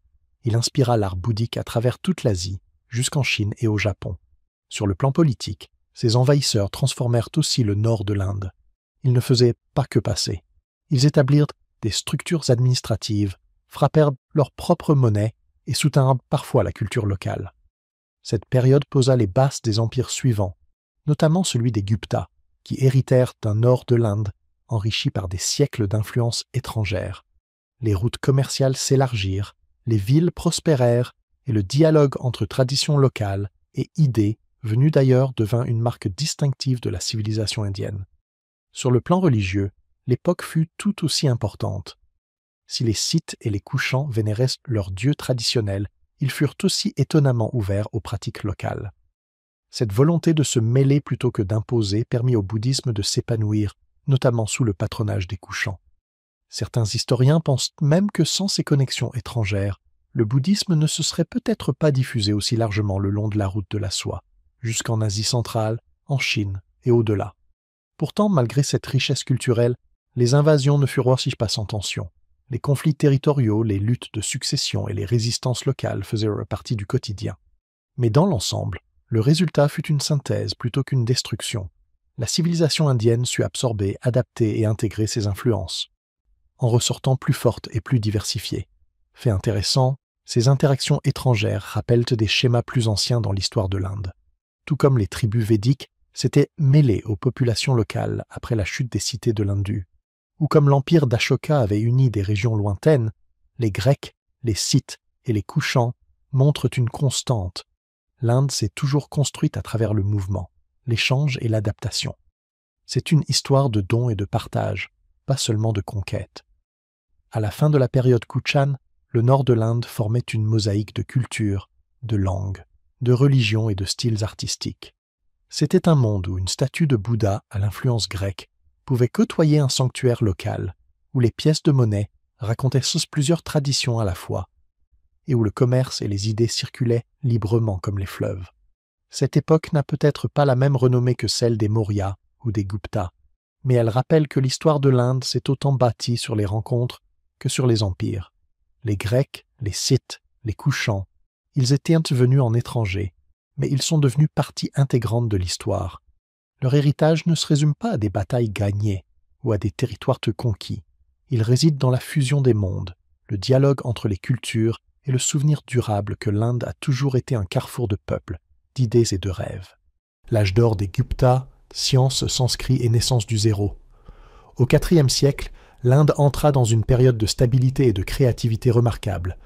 C'était l'époque des Guptas, souvent appelée l'âge d'or de l'Inde, et le terme n'est pas exagéré. Sous leur règne, la vie ne se résumait pas aux rois et aux armées. C'était un temps où les idées, l'art et la science s'épanouissaient comme jamais auparavant. Les villes prospéraient, les routes commerciales apportèrent la richesse et la culture rayonnait. Mais ce qui rend cette période vraiment exceptionnelle, c'est l'explosion du savoir, en mathématiques, en littérature, en astronomie, en médecine et en philosophie. C'était un monde où la curiosité et l'intelligence étaient non seulement respectées, mais célébrées. L'une des découvertes les plus fascinantes de cette époque fut l'invention du zéro. Oui, le chiffre zéro. quelque chose de si fondamental à notre vie moderne, mais qu'il fallut concevoir, formaliser et comprendre. Les savants Gupta ne se contentèrent pas d'inventer un symbole pour rien. Ils saisirent le concept même du vide, en tant que repère, en tant qu'idée permettant de penser les nombres et l'univers de manière abstraite. Cette découverte, qui semble simple aujourd'hui, permit des calculs complexes, l'émergence de l'algèbre et même du système décimal que le monde entier utilise. Sans elle, ni l'informatique, ni l'ingénierie, ni même l'arithmétique moderne ne seraient ni possibles. Mais les mathématiques n'étaient pas le seul domaine d'innovation. L'astronomie connut un essor spectaculaire. Les savants observèrent les étoiles, prévoyèrent pour les éclipses et rédigeaient des textes détaillés sur les mouvements des planètes. Ils combinaient observations rigoureuses et réflexions philosophiques sur le cosmos. La médecine aussi prospéra. Les médecins documentèrent des chirurgies, des remèdes à base de plantes et des traitements pour de nombreuses maladies. Leur approche unissait savoir empirique et équilibre du corps et de l'esprit. Il est étonnant de penser qu'une grande partie de ces connaissances, vieilles de plus de 1500 ans, influencent encore la médecine traditionnelle aujourd'hui. La langue et la littérature occupèrent également une place centrale. Le sanskrit, déjà vénéré, atteignit de nouveaux sommets sous les Gupta. Poètes, dramaturges et érudits créèrent des œuvres qui résonnent encore aujourd'hui. Kalidasa, sans doute le plus grand poète et dramaturge indien, écrivit des poèmes et des pièces d'une beauté et d'une profondeur exceptionnelles. Ses œuvres, comme Shakuntala, n'étaient pas seulement artistiques. Elles exploraient la nature humaine, l'amour, le devoir et le jeu complexe entre destin et choix. Cet âge littéraire ne se limitait pas à la poésie.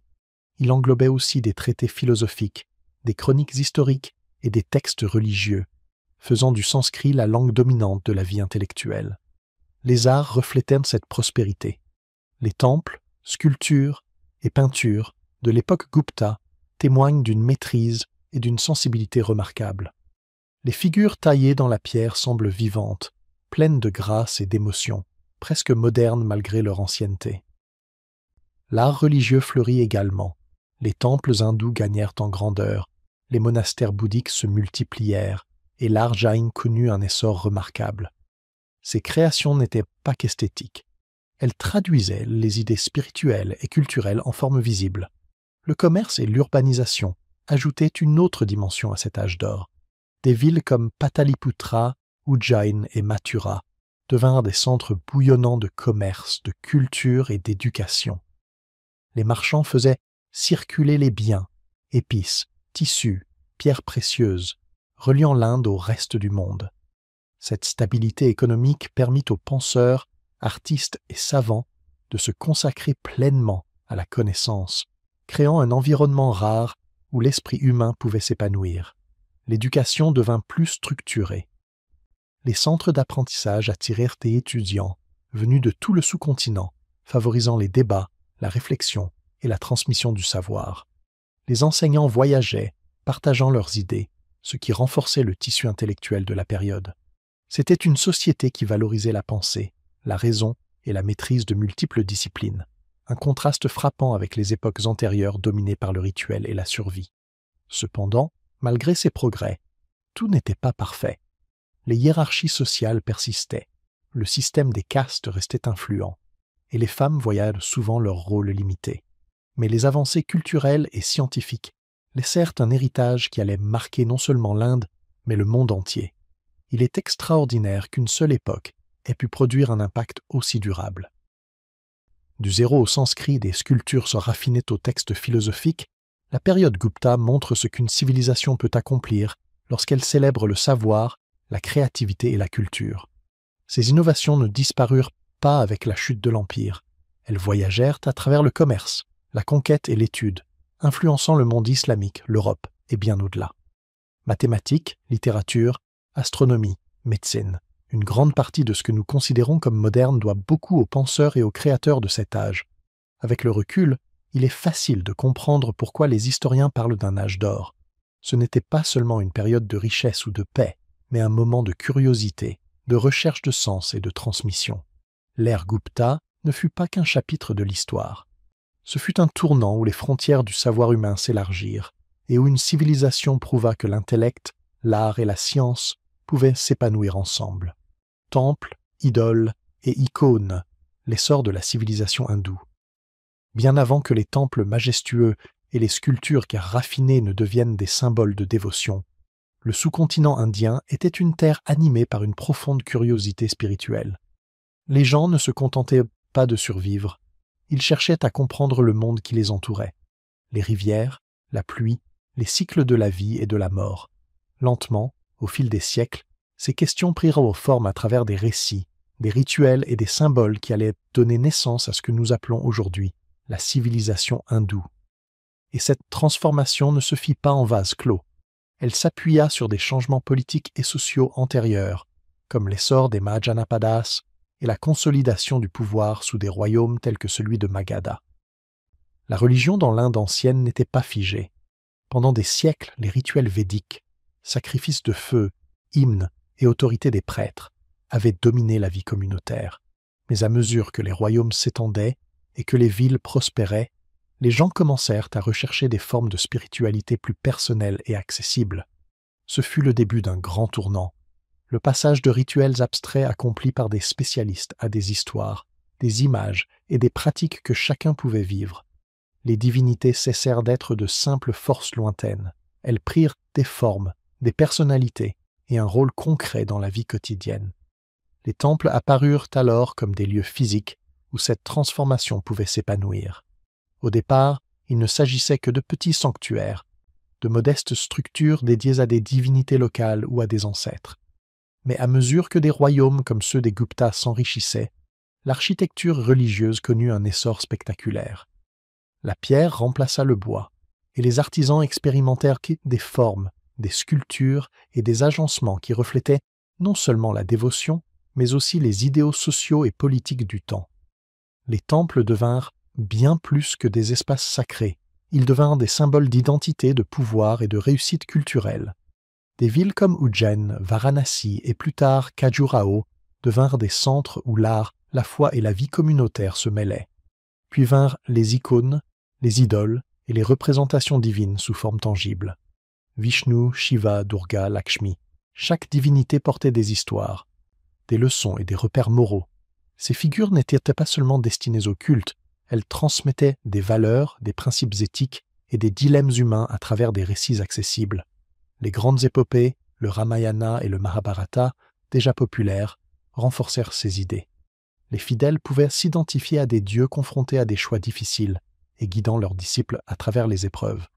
En un sens, l'essor de l'iconographie permit de traduire la philosophie abstraite en expériences quotidiennes, rendant les idées spirituelles accessibles à tous, du marchand au paysan.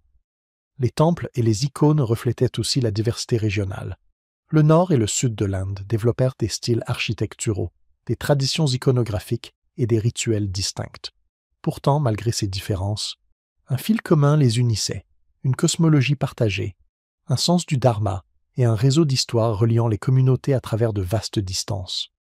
Les pèlerinages, les festivals et les cérémonies rassemblaient les gens, créant un sentiment d'appartenance qui dépassait les frontières politiques et les hiérarchies sociales. Ainsi, la civilisation hindoue devint bien plus qu'une religion. Elle devint un cadre culturel influençant l'art, l'éducation et la vie sociale. La croissance des temples s'entremêla également à la politique. Les rois et souverains comprirent vite que soutenir les temples, commander des sculptures et financer les festivals n'était pas seulement un acte de piété. C'était aussi une manière d'affirmer leur autorité et d'unifier leurs sujets. Un temple grandiose pouvait légitimer un règne, signaler la richesse d'un royaume et attirer commerçants et pèlerins. D'une certaine façon, les temples servaient aussi de centres administratifs et économiques, gérant terres, ressources et main-d'œuvre. Cet aspect pratique fit que la dévotion religieuse et le pouvoir politique devinrent souvent indissociables, donnant naissance à une civilisation où culture, gouvernement et foi se renforçaient mutuellement. Mais l'essor de l'hindouisme ne se limitait pas aux temples et aux idoles. Il reposait aussi sur des idées capables de voyager et de s'adapter. Les concepts philosophiques des Upanishads, les réflexions sur le karma et le moksha, ou encore le sens du dharma, s'intégrèrent à la vie quotidienne, à l'éthique et même à la gouvernance. Moines, érudits et maîtres itinérants contribuèrent à une culture intellectuelle florissante, liant pratique spirituelle et recherche philosophique. Au fil du temps, cette richesse religieuse et intellectuelle influença la littérature, le droit et les arts. Le commerce et les échanges culturels amplifièrent encore cette expansion. Alors que l'Inde commerçait avec l'Asie du Sud-Est, le Moyen-Orient et même le monde romain, l'architecture des temples, l'iconographie et les rituels se diffusèrent au-delà de ses frontières. La culture indienne laissa une empreinte durable, visible dans les temples du Cambodge, d'Indonésie et d'autres régions. Cela montre que la civilisation hindoue n'était pas figée, elle était dynamique, capable d'absorber les influences tout en diffusant les siennes. À la fin de cette période, la civilisation hindoue avait pris une forme que nous reconnaissons encore aujourd'hui. Les temples, idoles et icônes n'étaient pas seulement des expressions religieuses, ils étaient des piliers culturels. Ils façonnaient la vie des communautés, la manière dont les rois gouvernaient et la façon dont les idées de morale, de devoir et de cosmos se transmettaient de génération en génération. Ce fut une civilisation bâtie sur la continuité et l'adaptation, sur des récits et des symboles, reliant les vies ordinaires au grand rythme de l'univers. Le commerce à travers les océans, quand l'Inde régnait sur les mers anciennes. Bien avant que les explorateurs européens ne rêvent de naviguer vers l'Orient, l'Inde y était déjà, commerçant, voyageant et reliant des mondes à travers les océans. À cette époque, les marins indiens ne voyaient pas l'horizon avec crainte, mais avec espoir. Les vagues n'étaient pas des barrières, elles étaient des routes. Et sur ces eaux, l'Inde bâtit discrètement l'un des réseaux commerciaux les plus puissants de l'Antiquité. Ce n'est pas ici une histoire de roi ou de bataille, c'est celle des marchands, des constructeurs de navires et des navigateurs qui tissèrent l'océan Indien bien avant que le mot « mondialisation » n'existe. Tout commença des milliers d'années auparavant, bien avant l'Empire Maurya. Les habitants de la vallée de l'Indus, oui, ceux de Harappa et Mohenjo-Daro, commerçèrent déjà avec la Mésopotamie vers le 3e millénaire avant notre ère. Les archéologues ont retrouvé des sceaux indiens dans les ruines de cités sumériennes et des perles de cornaline venues du Gujarat ont été découvertes en Irak. Imaginez cela. Des bijoux faits main parcourant plus de 2000 milles avant même l'invention des cartes ou des boussoles. Ce n'était pas qu'un commerce, c'était un lien entre mondes. Avec les siècles, les villes côtières de l'Inde devinrent le cœur battant des échanges maritimes. Les ports de Bharuch, Sopara, Muziris et Tamralipti bourdonnaient d'activité. L'air était saturé d'odeurs de sel et d'épices. Les marins chantaient en chargeant les navires d'ivoire, de textiles, de pierres précieuses et surtout de la marchandise la plus convoitée de l'époque, les épices. Le poivre du Kerala, la cardamome des Ghats occidentaux, la cannelle de Ceylan, autant de trésors valant leur poids en or. Mais voici ce qui rend cette histoire fascinante.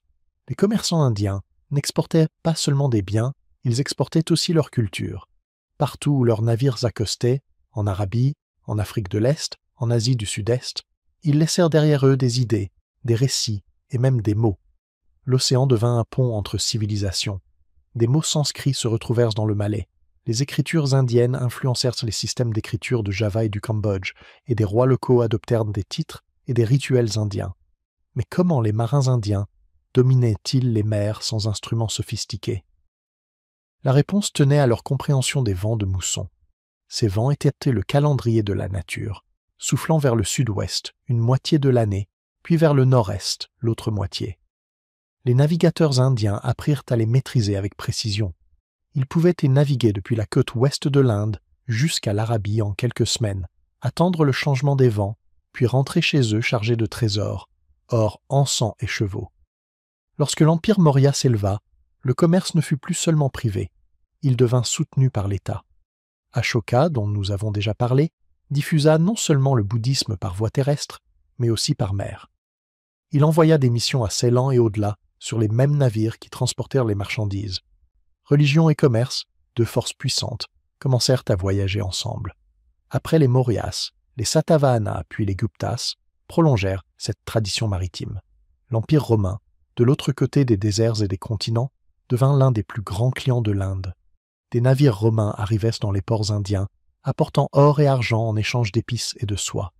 Pline l'Ancien, écrivain romain, se plaignait même que Rome se vidait de sa richesse, à cause de son obsession pour les produits indiens. Imaginez la plus grande puissance du monde dépendante du luxe venu d'Inde. Au début de notre ère, l'influence indienne s'étendait profondément en Asie du Sud-Est. Ce n'étaient maintes pas des conquêtes qui y apportaient à la culture indienne, mais le respect et la curiosité. Les souverains locaux invitèrent ces prêtres et artisans indiens, adoptant leurs architectures hindoues et bouddhiques. Des temples inspirés de modèles indiens apparurent au Cambodge et à Java. Les racines d'Angkor Wat et de Borobudur, on peut les retracer jusqu'aux côtes indiennes. Et si l'on parle des navires, l'art de la construction maritime indienne était remarquable. Des textes anciens comme le Yuktikalpataru décrivaient en détail les plans de bateaux capables de transporter des centaines de tonnes. Leurs coques, faites de teck, résistaient aux tempêtes de mousson. Plus tard, les marchands arabes adoptèrent les techniques indiennes, et les chroniques chinoises décrivirent les ports indiens comme des centres de richesse bourdonnants. Mais le commerce, au fond, n'est jamais qu'une question d'argent. C'est une histoire d'échanges, de récits et de rencontres. Les marchands indiens transportaient non seulement des biens, mais aussi des philosophies, des mythes et de la musique. En retour, ils rapportèrent de nouvelles idées, de nouvelles plantes, technologies et coutumes étrangères qui transformèrent discrètement la vie indienne. Les rues cosmopolites des villes côtières étaient de véritables carrefours culturels bien avant que ce mot n'existe. Avec le temps, ce vaste réseau océanique devint si solide que même les puissances étrangères ne purent l'effacer. Lorsque les marins arabes prirent la tête du commerce de l'océan Indien après le 7e siècle, ils ne remplacèrent pas les traditions indiennes, ils les intégrèrent. L'héritage maritime de l'Inde continua ainsi à vivre à travers eux, maintenant la circulation des biens et des idées. Si vous aviez été sur les côtes de Muziris à cette époque, vous auriez tout vu. Des navires étrangers ancrés dans le port, des marchands négociant dans des dizaines de langues, des sacs d'épices ouverts, des pièces d'or qui s'entrechoquent, et quelque part au loin, un moine embarquant pour Ceylan avec des rouleaux d'enseignements bouddhiques. C'était l'âge océanique de l'Inde, une époque où la mer n'était pas une frontière, mais une amie familière, où une civilisation terrestre devint une puissance maritime sans jamais recourir à la conquête. Et peut-être est-ce cela qui rend l'influence de l'Inde si durable. Elle ne s'est pas imposée par la guerre, mais s'est diffusée naturellement, par le commerce, le respect et la curiosité. L'océan porta l'âme de l'Inde vers des rivages lointains, et en retour, il ramena le monde jusqu'à elle. Invasion, adaptation et nouvelle dynastie, des Indo-Grecs au Pallava. L'histoire avance souvent par vagues, et dans l'Inde ancienne, l'une des plus fascinantes commença après la chute de l'Empire Maurya. Le sous-continent devint alors une scène ouverte aux nouvelles puissances, aux influences étrangères et aux dynasties locales cherchant leur place dans un monde en mutation.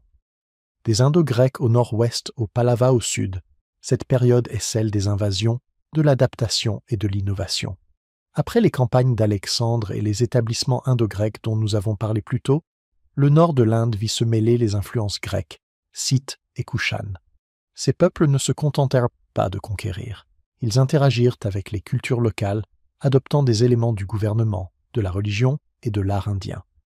Les rois indo-grecs, par exemple, frappèrent des pièces portant des inscriptions grecques d'un côté et des symboles indiens de l'autre, un témoignage visuel de cette fusion culturelle.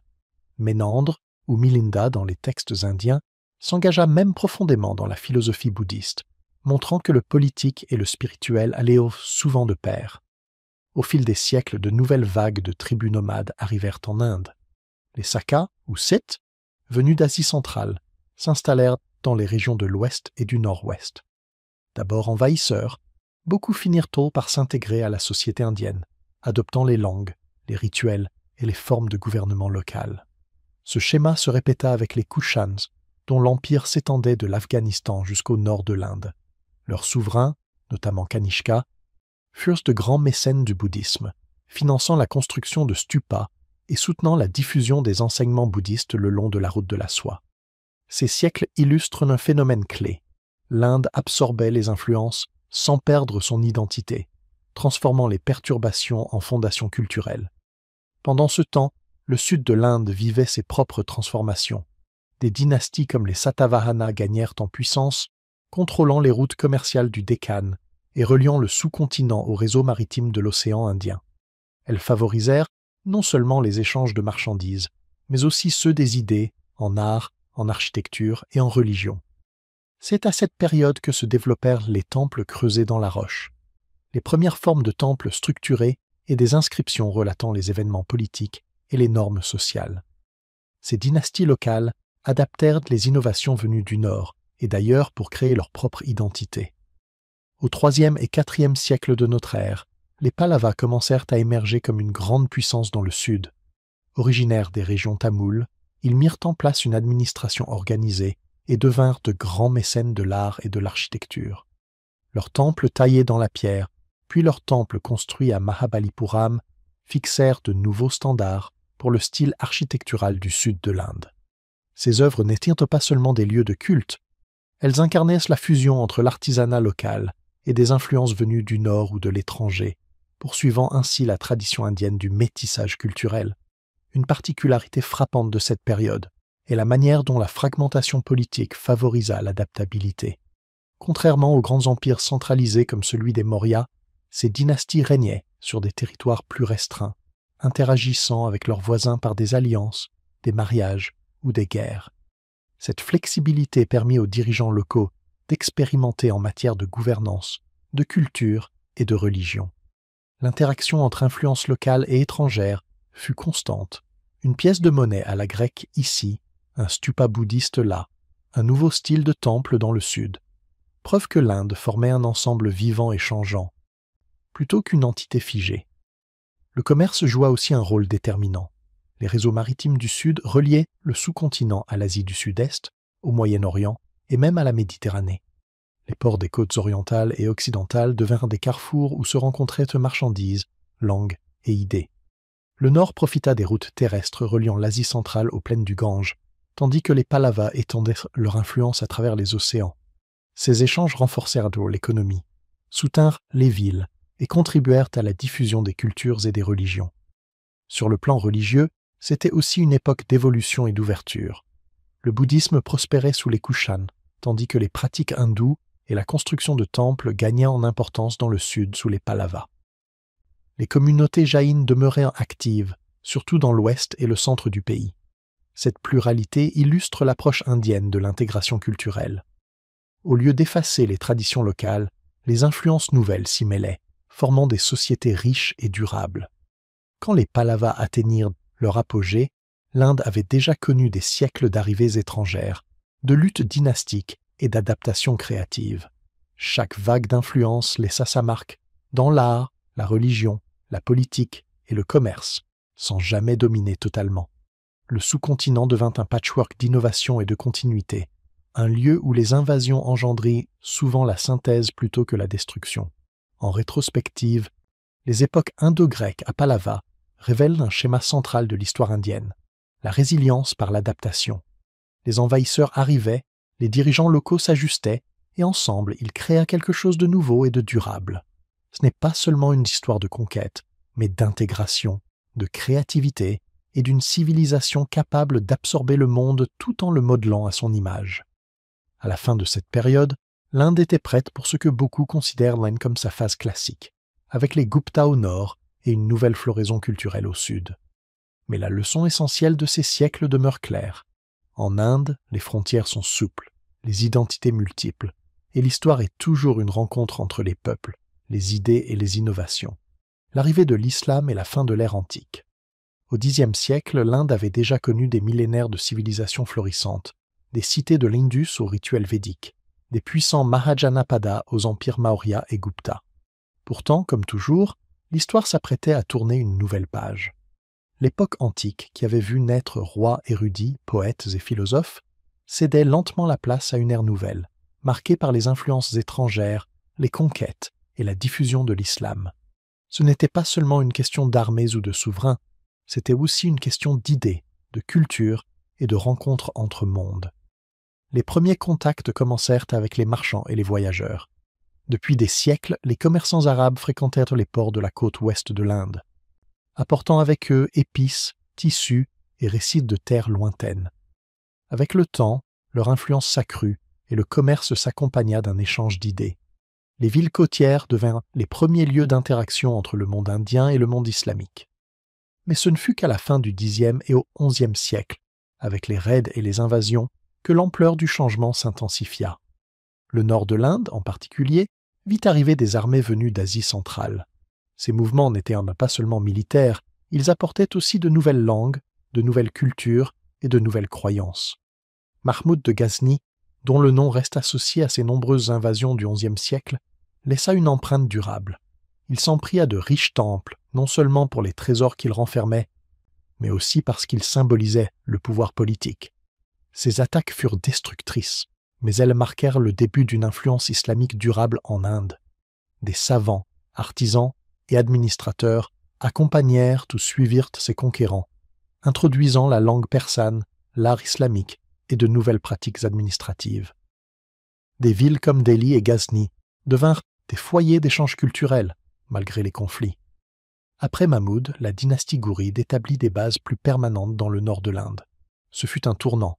Au lieu de simples raids saisonniers, des souverains étrangers commencèrent à mettre en place des administrations, à percevoir des impôts et à créer un nouvel ordre politique.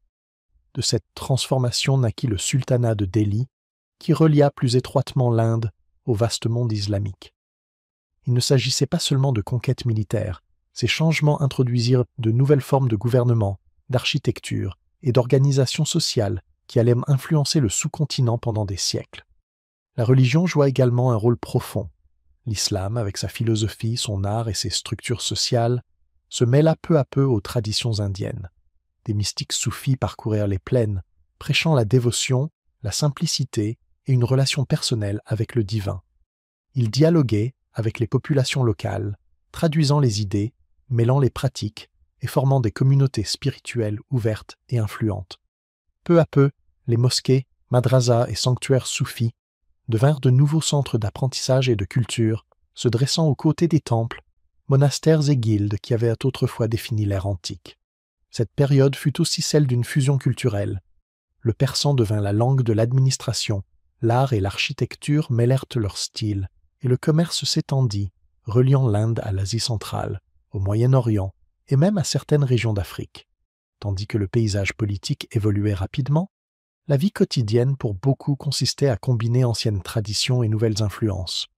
Paysans, marchands, artisans et savants s'adaptèrent chacun à leur manière, créant une société dynamique et en constante évolution. Pourtant, ces transformations annonçaient aussi la fin d'une époque. Les structures de l'Inde antique, les rituels védiques, les récits épiques, les royaumes régionaux, et même les grands foyers intellectuels du bouddhisme et du jaïnisme, ne dominaient plus la vie politique. De nouveaux centres de pouvoir, de nouvelles méthodes administratives et de nouvelles normes culturelles prenaient le dessus. Les dynasties se succédaient plus rapidement, reflet de l'instabilité et de la compétition issue de la domination étrangère. Pour beaucoup, cette période devait ressembler à un saut dans un monde inconnu, où les anciennes certitudes semblaient s'effacer. Et pourtant, l'héritage de l'Inde antique ne disparut pas. Les textes sanscrits, les découvertes mathématiques, les traités philosophiques et les œuvres d'art continuèrent d'inspirer la pensée et la culture. Les nouveaux souverains, bien que venus d'ailleurs, s'y intéressèrent souvent, les traduisant, les préservant, parfois même en les adaptant à leurs besoins. Ce fut une transition, non une disparition, un rappel que l'histoire avance autant par l'adaptation que par la conquête. Quand le sultanat de Delhi fut solidement établi au XIIIe siècle, l'Inde était entrée dans une nouvelle ère. L'âge antique, marqué par des millénaires de royaumes, de philosophie et d'empires indigènes, avait pris fin. Mais la richesse de ce passé servit de fondation à ce qui allait suivre. L'influence islamique, les traditions locales et les échanges culturels constants allaient donner naissance à l'Inde médiévale, une mosaïque complexe d'art, d'architecture, de foi et de gouvernance, fondée à la fois sur la continuité et le changement. Avec le recul, l'arrivée de l'islam ne fut pas seulement une série d'invasions ou de conquêtes politiques. Elle marqua l'intégration de l'Inde dans un vaste réseau mondial d'idées, de commerce et de culture. L'ère antique ne s'acheva pas en un seul événement, mais au fil des siècles, par des interactions, des adaptations et des transformations continues.